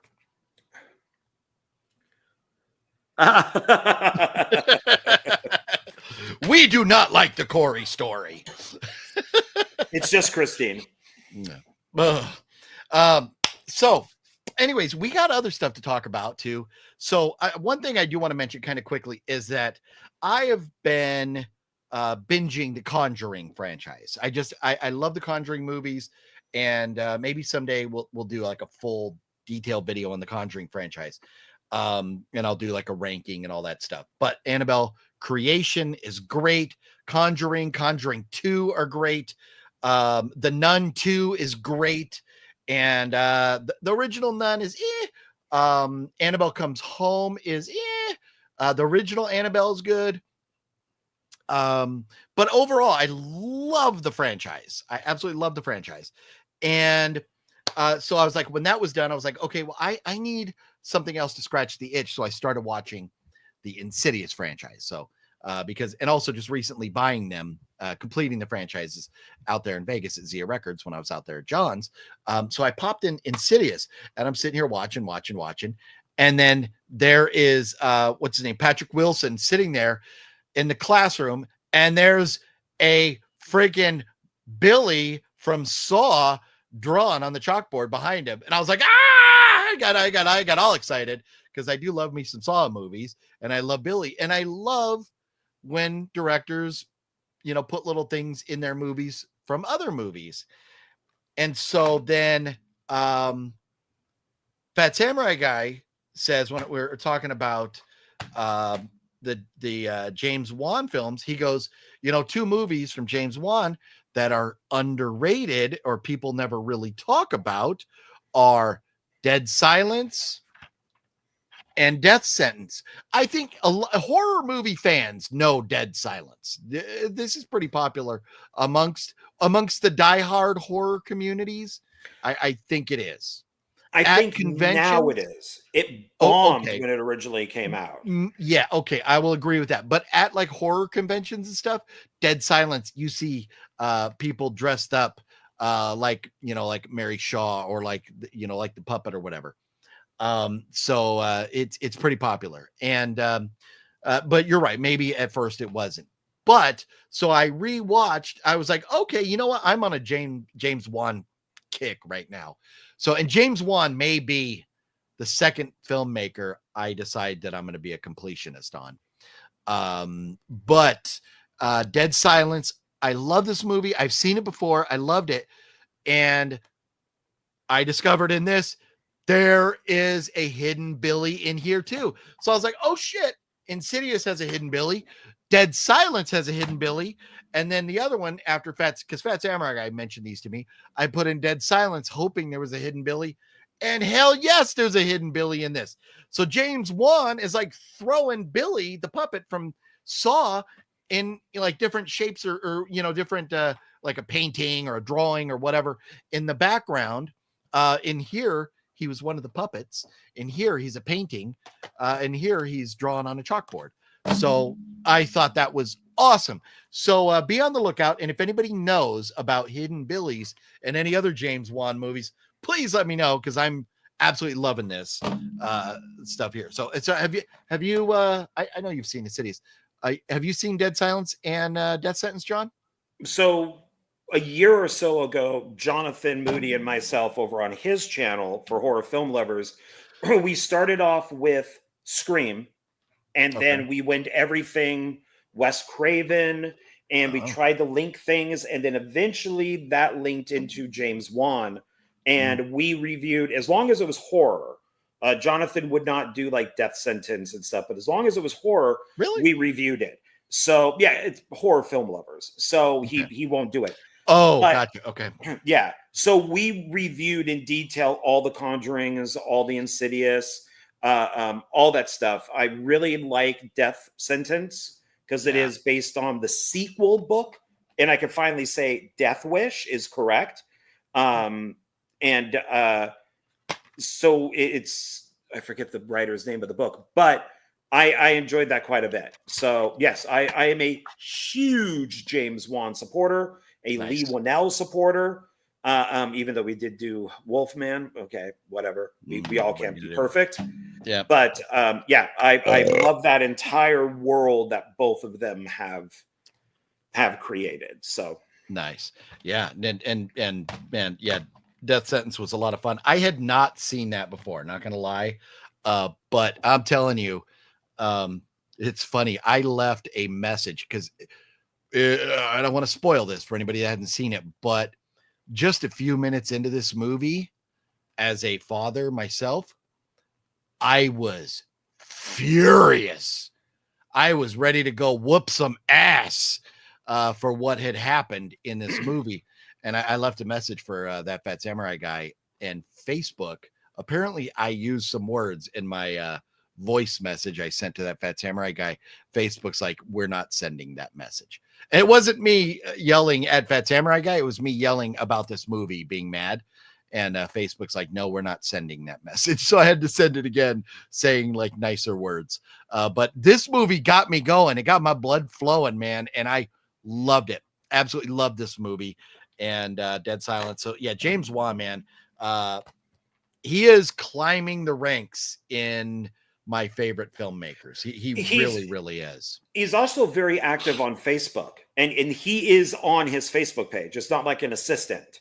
Like, he will respond with you. Like, he'll have conversations with people. And I'm a big defender of him ever since the first Saw movie. I've always liked his stuff, and I even liked Aquaman 2. You know. So that brings me to why I'm kind of freaking out over here. Nocturno says James Wan always has hidden Billy on every movie, even Aquaman. I've never seen Aquaman or Aquaman 2. Now, at Walmart right now, there is a 2-pack in it, like, I can't find them. Like these, the Aquaman, you can get Aquaman 1 and 2 for like $10 at Walmart right now. So I might be going to Walmart after we're done tonight. God dang it. Both films do have Amber Turd. Just remember, Amber Turd is in both films. Hey, I'll just imagine her, with a jar of cocaine, and we'll be fine. and pooping while sniffing. We got to say hello to the man, the myth, the legend, Mr. Cinestalker. What is up, Cinestalker? How you doing tonight? Man, the man, love me some good old Cinestalker. We've been talking about hanging out forever and ever and ever, but like I see him like once every 2 years on average anymore. It's sad. It's very sad.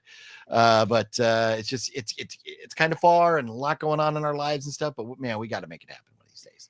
But good to see Cinestalker hanging out tonight. Conjuring 4, the Pope. I mean, there's a Conjuring 4 coming this year and another Insidious, and I'm very much looking forward to both of them. But James Wan did direct Aquaman, right? Yeah, I think that's his most recent movie. So yeah, it's so probably it's his biggest movie because it made $1 billion. Well, yeah, so, I mean, yeah. I mean, Aquaman 2, I think, would be his. The sad thing with him is that he did direct the Fast and the Furious film where Paul Walker died. And God, maybe I can't complete it. And from what I've seen online is Vin Diesel took out his his anger on James Wan, which is why he never returned. They had Justin Lin, who's one of your favorite directors, the guy who did the third Star Trek movie. He came back to take over, but not Justin Lin.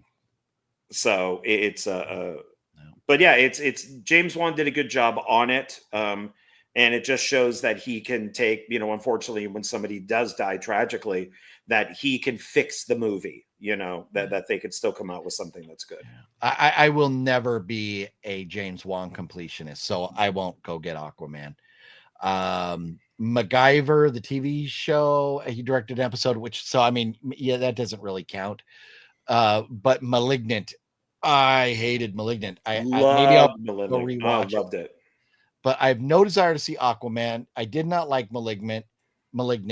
Aquaman 2, no desire to see it. Furious 7, no desire to see it. Doggy Heaven, what the hell is that?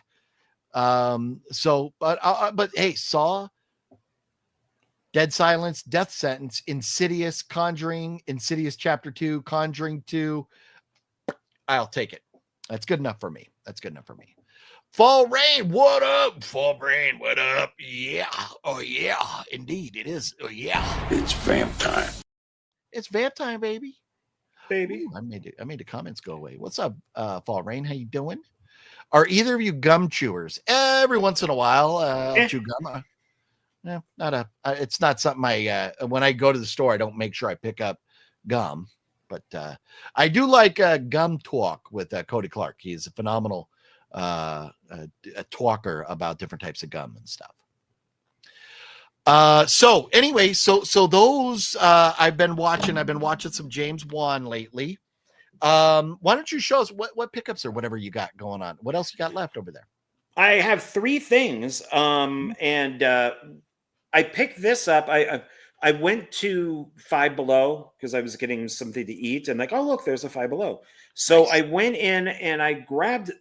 I've never played the game. I may watch the movie when it comes out, but I thought because it's popular, I would pick this up for Minecraft. So it's got some of the figures there for Minecraft, $5. And it's funny is there's Steve. Look how thin Steve is compared to the movie. Who is Steve Jack Black? Yeah. Oh yeah, he's a big fat ass. Yeah. Yeah. So and it's these characters here. And when I was looking through all the Funkos, I saw one and I'm like, I don't know, it's got a little bit of a tear on it. Nah. So I decided to go back and I noticed everything with Minecraft was gone.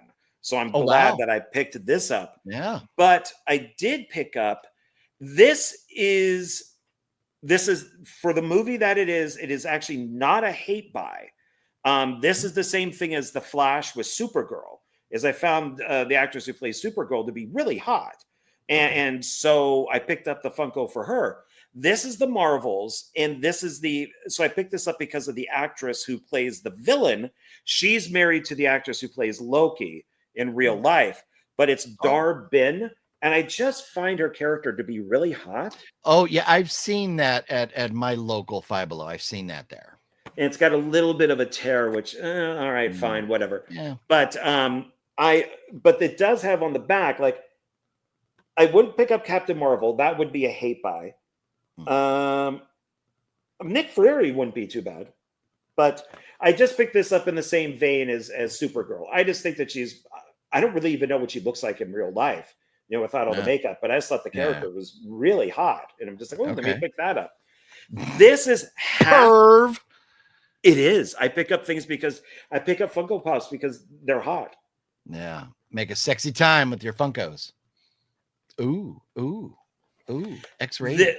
That's right. And this is a half hate purchase.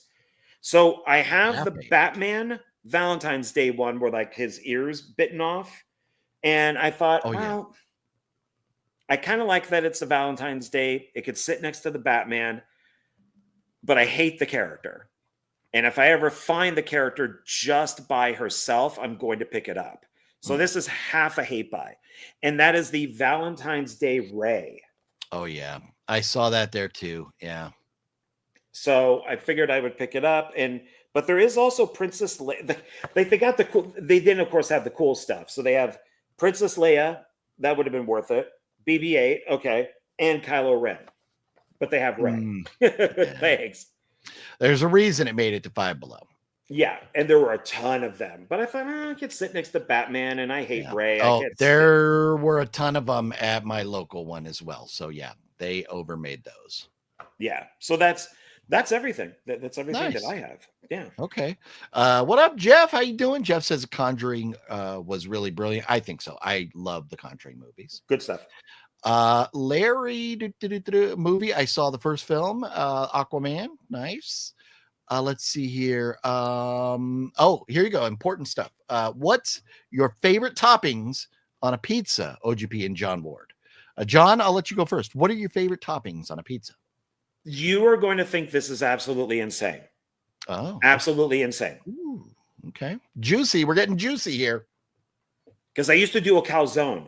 This is my favorite type of calzone to get. Hang on, let me get my little middle finger ready. Okay, go ahead. Pineapple and anchovy. I kid you not. Oh my God, it's good. Thank God I don't let you order the pizza when we go out to pizza.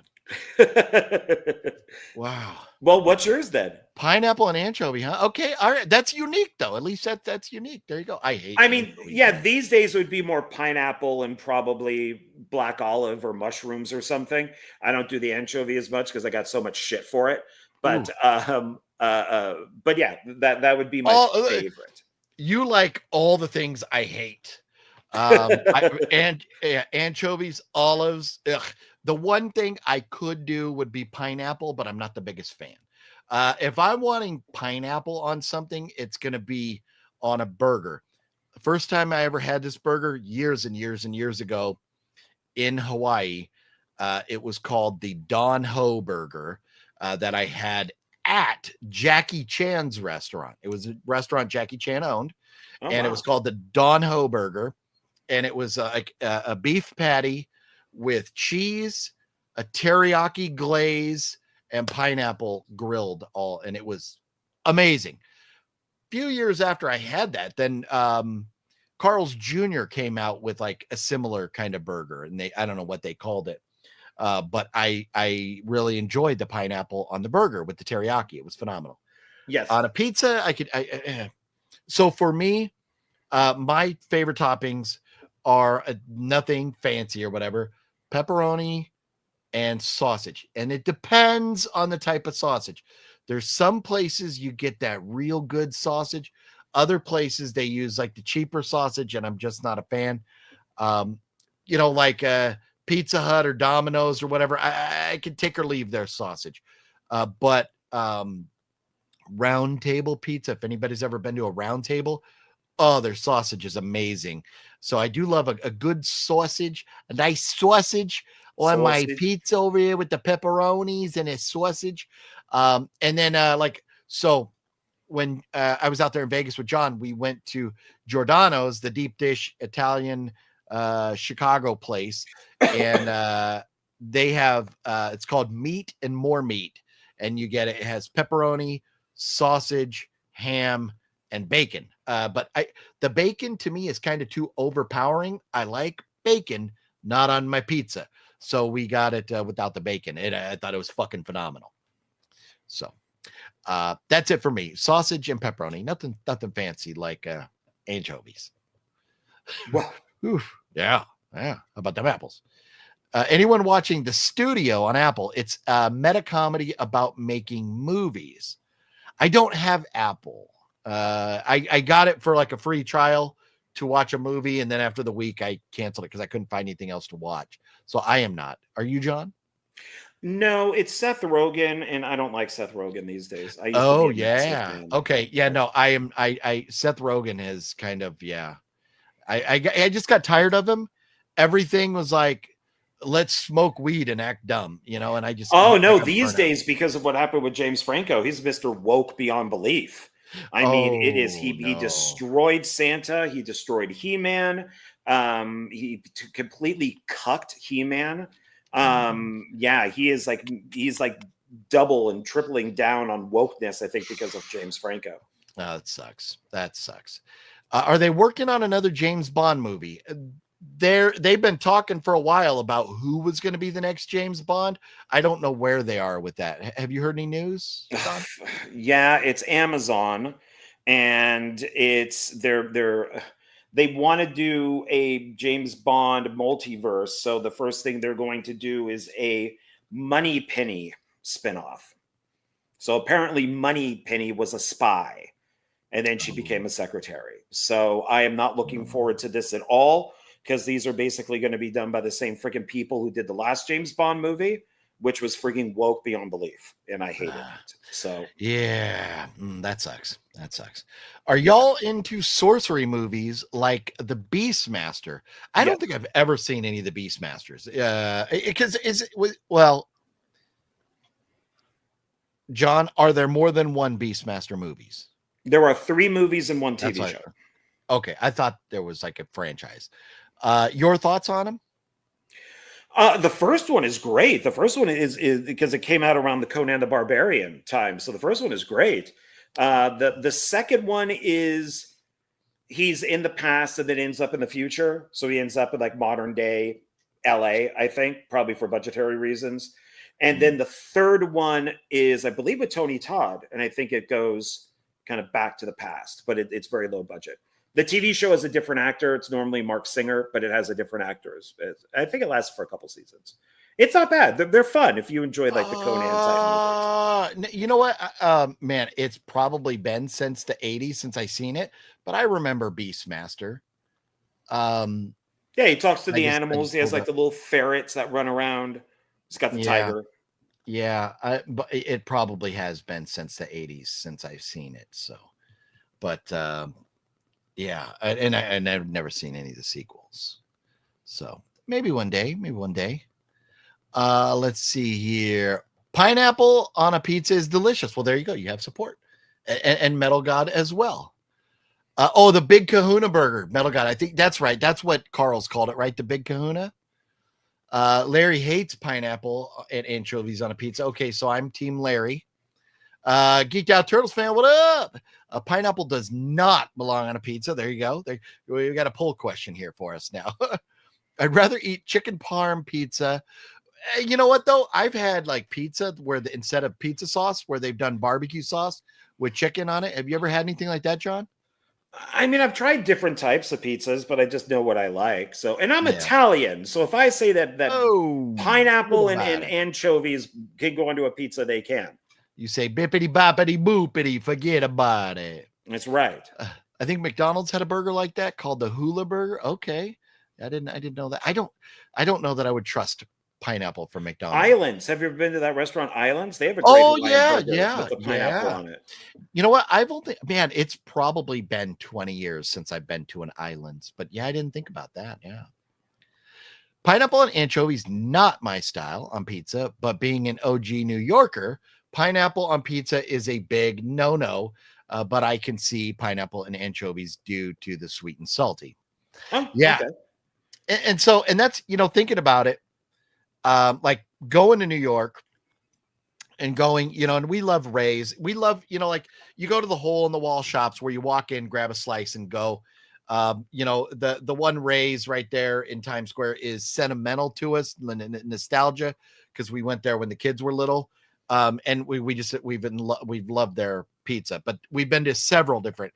There's one, I forget the name of it, but it's down by it's in Lower Manhattan, like kind of if you go across the street from World Trade Center, there's Century 21 store, and you go around like I think it's the east side of the building. There's like a hole in the wall pizza place. It's phenomenal too.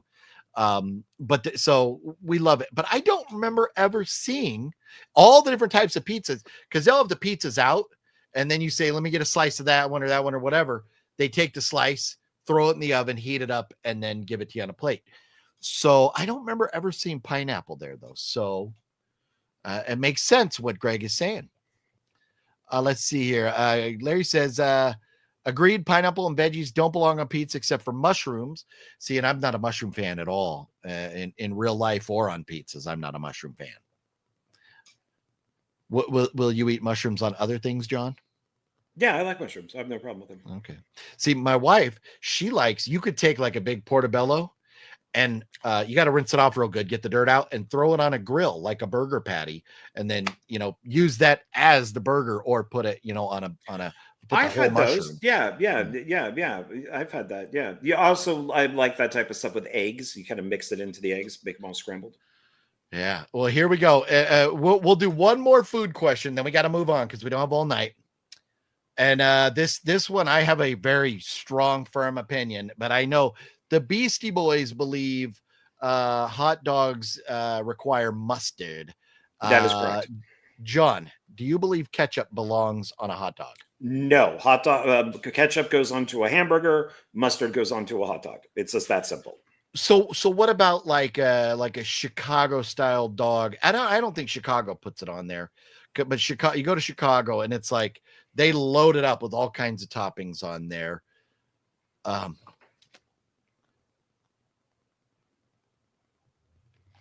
There was like a loud boom outside my house. All of a sudden, I felt it. I think it's a car with loud bass or something. For me, everybody knows I hate pickles. I hate mustard. Ketchup is going all over that hot dog. Ugh. There's a reason everywhere you go, you will find ketchup available at hot dog stands, no matter where you go. So, well, some people like both. I think I've even done a combo of both, yeah. But I would just prefer it the other way. When I become king, I'm outlawing mustard.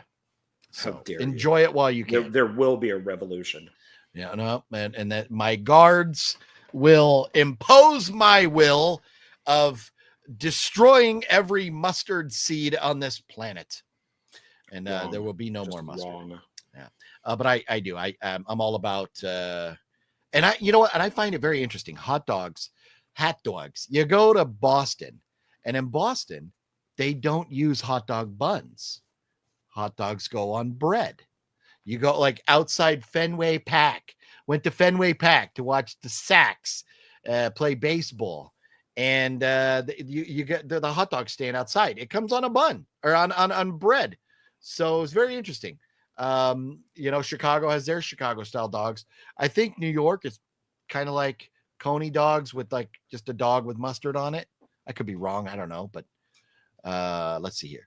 My brother lived in San Diego for 18 years, and my favorite pizza joint was Luigi's in North Park. The guy who owns it used to bottle water and make the dough. So, Greg, I'm going to tell you something. Cinestalker and I know all about Pizzeria Luigi, and it is fucking phenomenal. Pizzeria Luigi's is the closest you're going to get to a New York pizza in anywhere else. And Guy Fieri's been there. He's got his picture on the wall. There 1 year, San Diego, like Restaurant Magazine or whatever those magazines rated, they rated San Diego as the best pizza city in the country. I kind of don't know, because to me that's got to be New York. But Luigi's is phenomenal. It's absolutely amazing pizza. I love that reference, and I've been there many times. Can you please read I missed it, Antonis. Sorry. I love the cheesy sorcery films for the 80s. Violence and boobs. Yes. Yes. Yes. Violence and boobs. They need to bring back Freddy Krueger to be as scary and creepy as we remember him. Yeah, I wonder if that'll ever happen. I wonder if it will. Kevin Bacon was supposed to do it for a long time. Wow. Oh yeah. I think you mentioned that to me before. Mm. Oh, Cinestalker, he knows all about Pizzeria Luigi. Capiche? He knows what's up. Chicken, bacon, and ranch pizza. There you go, Balzer. I hate ranch, but I've had the chicken, bacon, and the barbecue sauce one. Let's see. Man, let's talk about food. It's making it always happens. We always get on to talking about food and we forget movies and we talk about all this other stuff. People eat pancakes with ketchup. What? No. I forbid that. Now, my wife and I will always argue because I love ketchup on my hash browns. She opposes ketchup in hash browns. No, she does you syrup put ketchup on on hash browns. Yeah. See, I could go syrup or ketchup, either way. But yeah, I'm all about. Yeah. Oh, look, see, Cinestalker says, yeah, Luigi's is good. Yeah, good stuff right there. Yep. Oh yeah, Filippi's and Little Italy's too. So good. Yep. So we gotta finish up talking about movies. One other thing that I wanted to mention is that I bought this a long time ago, and I just recently started watching, within the last couple months, the Bruce Lee movies. So now, and I don't remember all the names. I'm terrible at names. But The Big Boss, Fist of Fury, Enter the Dragon, and The Way of the Dragon. I've seen all of those. All I have left to watch is Game of Death, which I know that's the one that I think Bruce Lee died during the making of it. And it's supposed to be really bad. Bruce Lee's not in it that much, but I've seen all the rest of these movies right here, and I am having a great time with them. Obviously, Enter the Dragon is by far the best of the bunch. And I think with The Way of the Dragon, Bruce Lee should have stuck to acting and not directing. It's probably the weakest of the bunch, even though it was still good. But John, have you seen all the Bruce Lee movies? Yes, in one format or another, most likely under the American titles. Yeah. But yeah. I in fact, I have right here. I know we talked about possibly doing. Oh, did you get that box set from your? No, not yet. Okay. I found this in a storage unit. Oh, look at that! Is awesome. Yeah, it's got a little thing that you could put like a nail in the wall and hang it up. So very nice. Yeah, that's really cool. I like that. So I've been watching those. So I just thought I would mention that. And what else have you been watching lately? Anything else, John? Well, I want to answer. It says here my question was for John, and that was go back up a little bit. What was asked of me? I think it was the Hellraiser. Go. Am I going too far? Nope. Keep going. My question. We got to find Antonis. John, what is your favorite Hellraiser movie? And have you seen the Hellraiser documentary before? I have not seen the Hellraiser documentary because, except for the ones that are on some of the movies, I was disappointed. It was originally supposed to be about the entire series, and it ended up just being. It was crowdfunded. It just focused on the first movie. My favorite one, and this is honestly, would probably be Bloodlines. I own both the theatrical version and the director's. Well, it would be the work print version, which are very different.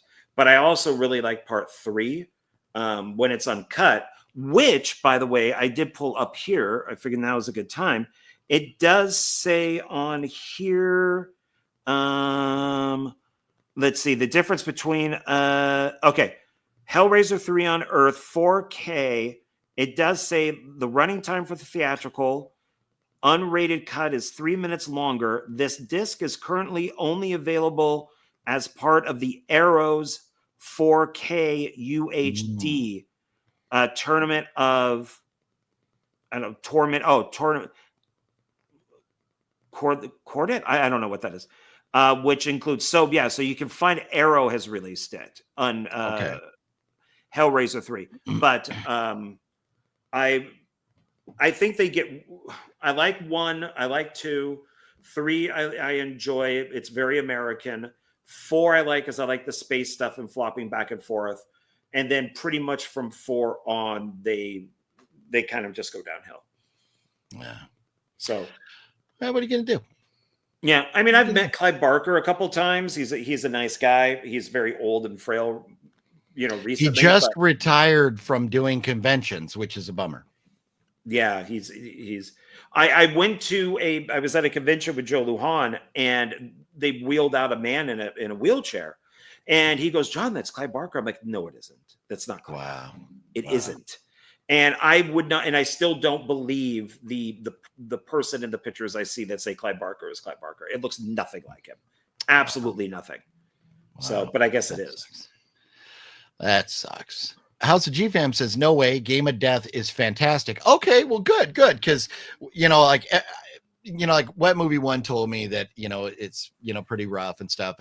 And Fat Samurai Guy was like, to ease your expectations with it and stuff.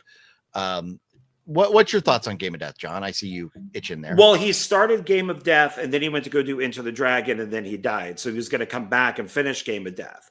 But it's a series of like tests that he goes through. Well, don't spoil for me. Don't spoil. No, I'm not spoiling it. But that's the idea. So like Kareem, that's the famous fight that he has. Oh yeah, that's I've heard about that. Yeah, Kareem. But there are scenes like you would see Bruce Lee looking into a mirror, but it would just be a really bad picture. Like somebody was wearing a mask of Bruce Lee. But it was a different actor, and they just kind of put his face because they tried as best as possible to finish it.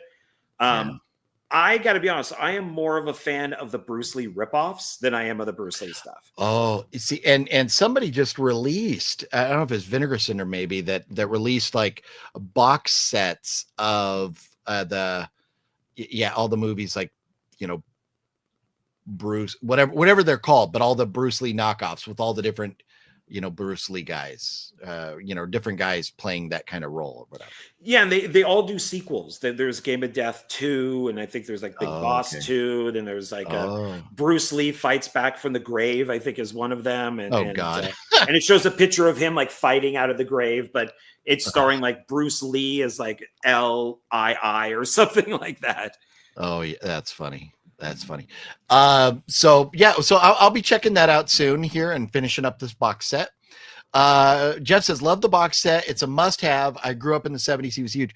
And that's, when this came out, people were buying these from Criterion, and like Fluffy, he bought it because it was half price, put it up on eBay. And so I think at half price, we were paying like $50-$60 for it, but people were paying like $120-$130 for them. So, people were buying them all up and flipping them on eBay. Those fucking resellers, Fluffy. Anyways, I bought one and I didn't know what I was going to do with it. And I had it sitting on the shelf, still in the plastic, never even opened until a couple months ago. But here I am, one more to go. And I love it. I will never get rid of it. Now, OGP, out of that box set, would you say Enter the Dragon is your favorite? Yes, Enter the Dragon. It's just the best production value. It's so well put together. The Bolo is amazing. Saxon's great. I mean, what a cast. And it's so well done. Enter the Dragon is great. You can really tell from the first 3 to Enter the Dragon, the production value really changes. So it's definitely by far. Do you have a just Bruce Lee, like the 5 movies, the Bruce Lee 5 movies that he did? Do you have a favorite, John? I don't know because I haven't seen him in a very, very, very long time. Fair enough. Mean, I know I got into Chuck Norris because of Bruce Lee.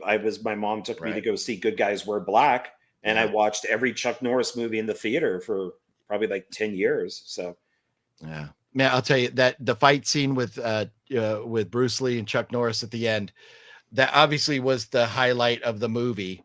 But I love, you see the cat sitting there, and then it's like, and then they're getting ready to fight, and then it does the camera like zooms in and out on Bruce Lee and Chuck Norris, and then it also does the zoom in and out on the kitty cat. I'm like, what the fuck is this? It's funny. It's amazing. It's amazing. So I loved it. I love that. It was great. But that, out of The Way of the Dragon, that scene is like, that's what makes that movie. The poster in the box set. Yeah. I'm like, I'm trying to keep the box set as minty fresh as I can, so I haven't opened it. Bruce Lee had filmed all the full fights in Game of Death. Complete scene he did is on the old 2-disc Enter the Dragon DVD. Okay, well, yeah. So, and I haven't watched any special features at all on any of the Bruce Lee stuff. So maybe I'll check some of that out afterwards.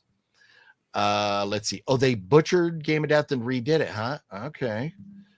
The Bruce exploitations. Thank you, Mr. Bones. Yes, the Bruce exploitation films. Yes. Yeah. And I want to see some of those. I'd like to get, but I think those box sets sold out pretty quick when they came out. Let's see here. Larry likes ketchup and mustard on a hot dog. So there you go.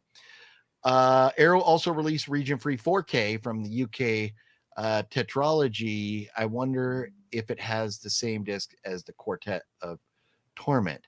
Yeah. Well, I could always ask my friend Cliff Macmillan, who now works at Arrow, about Hellraiser 3 and let you know next Monday.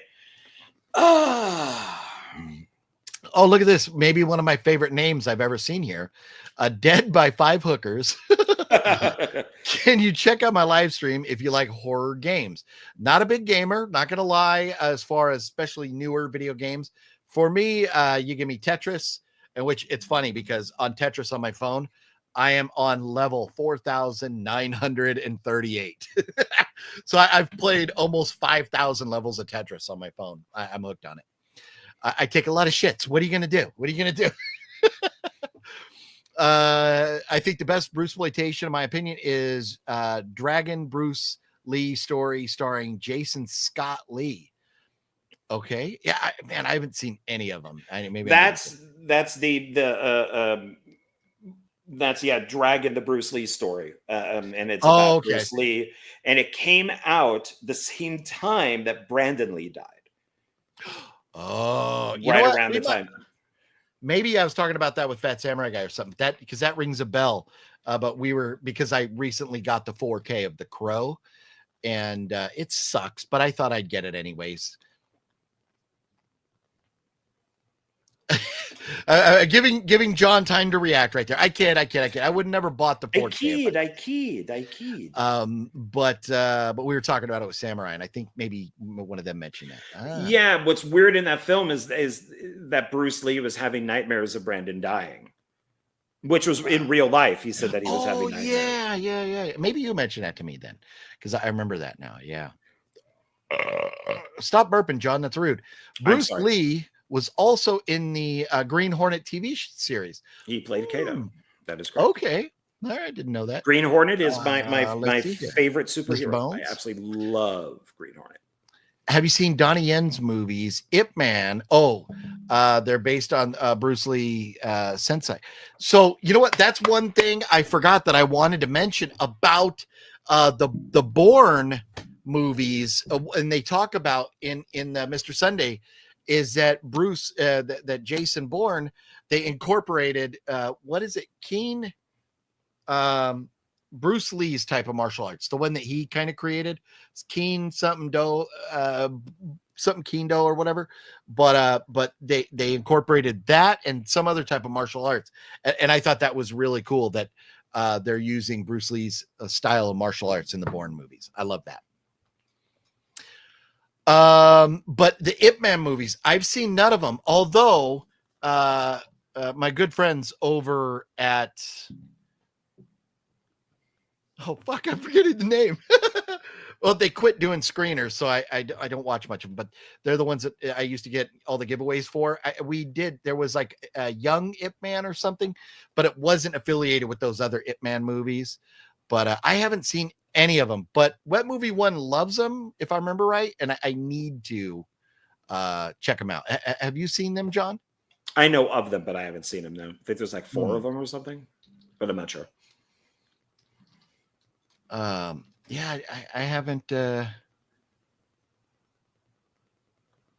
seen anything. Larry, Bryce Willis is somebody who's Bryce. You talking about Bruce? But Did Bruce Willis die? I don't think so. What? Yeah, no. We know he's sick with dementia and stuff, but there's no in there. I just looked. There's no news about it. Is somebody else named Bryce Willis? I'm not sure, Larry. What you're getting at there? Did y'all ever get into the Ip Man movies? That's funny. How Mr. Bones is talking about that, and then House of G Fam mentions it. So no, but you know what? But Web Movie One enjoys them, and I seen like the collections and stuff. I just have never bought them or got into them. And I'm sorry, I got so distracted with that. John, did you say you have seen them or not? No, I know of them, but I haven't seen them now. Okay, they're pretty good, worth a watch. Yeah, I'll have to check them out. The only Chuck Norris movies I've seen are Expendables 3, great movie, Invasion USA, and I saw a little bit of Code of Silence. Chuck Norris has a lot of good stuff. We got to I have covered everything that I wanted to cover today. Do you have anything else you needed to talk about in particular, John? No, Okay. I'm good. Okay, good. Whataburger, spicy ketchup on everything. There's only one reason to go to Whataburger. Only one reason, and it's a spicy ketchup. That is the only reason. And yes, and I've even sought out. And if you get Heinz spicy ketchup, it tastes just like the Whataburger stuff, because we don't have Whataburgers out here. But I will put that spicy ketchup on anything. Are you a fan of spicy ketchup, John? I don't know. Maybe. Oh, I don't so know if you've never been to a Whataburger, huh? No. I think they're building one in Vegas somewhere. I think they're going to open one out there. I mean, there's like Fuddruckers and places out here where I think their burgers are really good, where you build them yourself. Do they still have a Fuddruckers? Man, I'm pretty all sure the Fuddruckers out here closed down. They're going out of business. Oh, I don't know. I know I used to drive by one all the time to work, but I don't know if it got shut down or not. Yeah. Jeet Kune Do. I don't know if I'm saying that right, but thank you, Mr. Bones. Yes. And Wellgo. I know, it's funny. I couldn't even remember what my good friends at Wellgo USA, who I forgot their name. My bad. Oh, okay. Meant to say rest in peace to Bruce Lee, not Willis. Yes. Okay. You're tired. Worked a long day. It's all good, Larry. Don't worry about it. You guys have to watch Mr. No Legs, a guy in a wheelchair that does karate and has shotguns installed in his wheelchair. Oh, I know of it. Yeah, What? I've seen like trailers for it. I hold on. I'm writing that down. Mr. No Legs. I'm writing that down with a silent blackout. Mr. No Legs. That's hilarious. You know what? Another movie that I have that I've been meaning to watch. I just haven't got around to yet. And I don't even want to hear it if you have it. I don't want name dropping if you have like in some format or whatever. But the One-Arm Boxer from Arrow Video. No, I don't have that. But I could always ask Mr. Cliff McMillan if he has a copy of it. So, but yeah, One-Arm Boxer. I got it on sale for $19.99. Picked this up at Zia Records, or maybe it's definitely Zia. It was on sale. But I've heard good things about One-Arm Boxer. I just haven't watched it yet. So what anybody thoughts on that? Anybody seen One-Arm Boxer?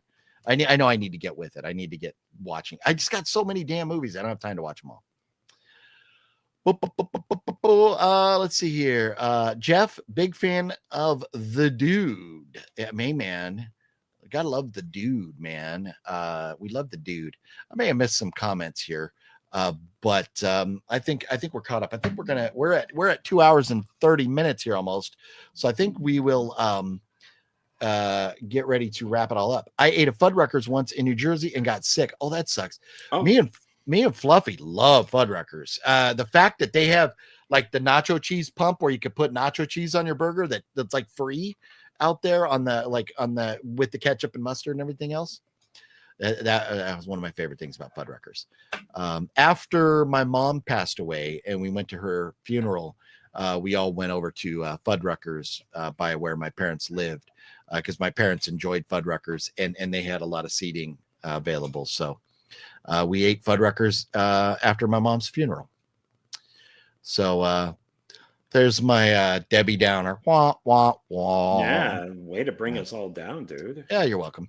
They have one in Las Vegas. They have been open for a while. I think inside a hotel. Oh, so it's going to be $55 for a burger and $20 to park.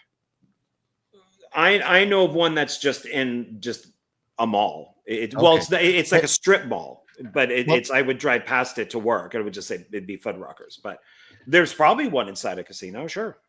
Yeah. If it's still there when I come see you next, we'll have to go hit up a Fuddruckers. Out with it, you stuttering fuck. Oh man. Oh, we're gonna start name calling and get canceled over here. Why do you keep cursing? Who, what? Yeah, I say bad words. My bad. Christian has got One Arm Boxer on DVD. Nice. It was good. Very cool. Good to know.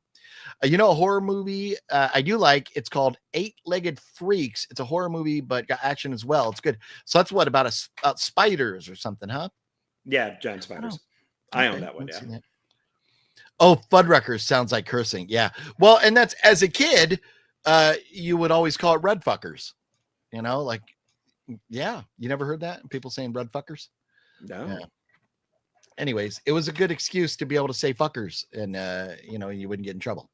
You would mispronounce. Oh, can we go to red fuckers? I mean, I don't know what a rud is, but I'd fuck it.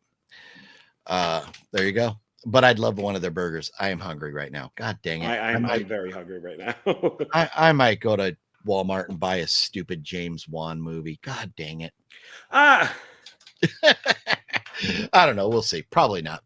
But I need to get some food in me. I had a couple Hot Pockets earlier today, and they're delicious. I am enjoying. I was a little worried. Hot Pockets got rid of the little cardboard thing that you would insert them in.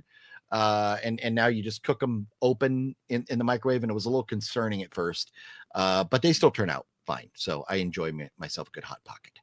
Oh, okay. So, yeah. Get them chicken sandwiches. Yeah, no. I haven't been to White Castle in a while. We got to get Cinestalker back out there, and we got to get to White Castle, man. Oh my God. And get some motherfucking chicken sandwiches. We got kicked out of White Castle on Fremont Street for getting too rowdy about chicken sandwiches. So yeah, believe it or not, I've been kicked out of a White Castle. What are you going to do? So I think, Wet Movie 1 and Cinestalker and Fluffy were also fell victim. I don't know if Fluffy was there. No, because I think Fluffy went somewhere else and was playing games. Me, Cinestalker, Wet Movie 1, and there was like another guy there with us, and we were all talking about chicken fucking sandwiches.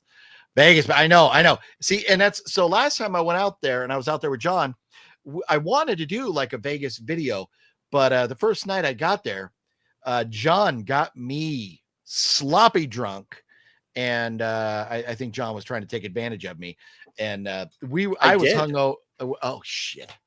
That's why I've been having such easy bowel movements since I got home, right? Yeah. That is correct. I'm telling Wet Movie 1, he's going to be jealous. So, but I was hungover for like the duration of my time out there in Vegas. So we didn't go nowhere near anywhere where I would do like a Vegas video. So forgive me for that. One of these days, though, we got to get back out there and get back down and see if the twirling ballerina, the movie star from Honora, if you haven't seen Honora yet, the twirling methstress of the night, the twirling tweaker who Wet Movie 1 made so mad and then tried to make a peace offering with a cigarette. She was in the movie Honora, which won like Academy Awards. So it's pretty hysterical. We got to go see if we can find her again. She's probably sitting rooftop somewhere, smoking cigarettes, twirling around. I was hoping you would visit the 80s Cafe in Vegas and do a video. That is something too that we should add to the list. There's a marine bar out there I want to go to as well someday. So still a lot of stuff to see in Vegas. But Balzer, good call on that. What and so you like the song, huh, Balzer? Made the Creeper song here. And there's something to it. We'll do that. And then I got to put some pictures or video or something to the shadows where nightmares crawl. OGB and John Ward, they rule us all. Yeah, we got to get some we got to maybe like a new intro or outro or something for that right there. But you like the Creepers song, huh? What did you think of the Creepers song, John? You like it? I think you said you liked it, right? Yes, I do like it. I think if you're going to be doing a new intro to it, it should be us wrestling naked, I think. Oh yeah, it may get some views. You never know. I think so. Yeah. Oh man, we'll call it OGP and the bear. Oh, I like that. Because you got a little fur going on, right? I am a bear. I am a bear. That community loves me. Jesus Christ. Oh man. Yeah. But anyways, I think we're gonna go home now. I'm taking my ball and I'm going home. Are you done, John? I done and hungry. Yeah, me too. Yeah, we talked too much about food. So all right. Well, everybody, thanks for hanging out with us. We'll see you next week. John, you did have the video where we talked about the Expendables. Anything else coming up on your channel here soon? I'll probably be doing another Goodwill video. I've had these videos sitting here for weeks, and I keep forgetting because they're above my eye line. So nice. There'll be something coming out soon. So, but yeah, check out the Expendables. I got my Michael Bay video where I could not remember things, and it was driving me nuts. So old, man. Yeah, I know. Names, man. Names. You get old, names, poof, they go away. Yep. Yeah. Greg says White Castle is awesome. Have to agree. Anthony Moki. Bro, Anthony, man, everybody this weekend, I should have been mentioning this. I am not going to be able to be there because I got to go to Chicago. But, man, Retro Palm Springs is happening this weekend. Go out there and say hi to Anthony and see all kinds of celebrities. And let me know how it is. I'm devastated. I'm not going to be able to be there. But my son is graduating Navy boot camp. I have to go to Chicago. But, brother, Anthony, man, good to see you. I hope you're doing well. Hopefully the convention goes off smooth. And send my best wishes to your brother and everybody else behind the scenes there with that convention. I hope you guys have a wonderful weekend. And next year, I don't have any more kids that'll be graduating boot camp. So no excuses. Unless I did... My wife and I can't tell you why, but we are going to be planning some trips to Europe in the near future. So unless I'm in Europe, I'll be there. The Creeper song is badass. Nice. Balls are very cool. Glad you like it. So never cared about Anora. Ooh, Anora's great. It's action. It's not a horror movie, Larry. I saw that video you shot. I was in hysterics. Watch it. Oh, with the chicken sandwiches. Yeah, it was amazing, wasn't it? Christian, you take care of yourself, and congrats to your son. We'll definitely miss you. Yes, I'm gonna miss you guys too. And man, I'm nothing but best wishes for you guys and that new convention. First time con going on out there. It's gonna be a blast, I'm sure. And anyways, we'll get together soon, man. Anthony, we gotta just, even if we just get together to break some bread or something, we got to do it. We got to make it happen. So good to see you, man. Hopefully you are doing well. And again, send my best to your brother, your mom, and everybody else. So, Johnny, what else you got to say? Anything? Nothing. I got nothing. Nothing, huh? Nothing. All right. Okay. Well, go get yourself something to eat, and we'll see everybody next weekend or next week, Monday. I don't know where the weekend came from, but it did. It popped in there. What are you going to do? Sometimes stuff like...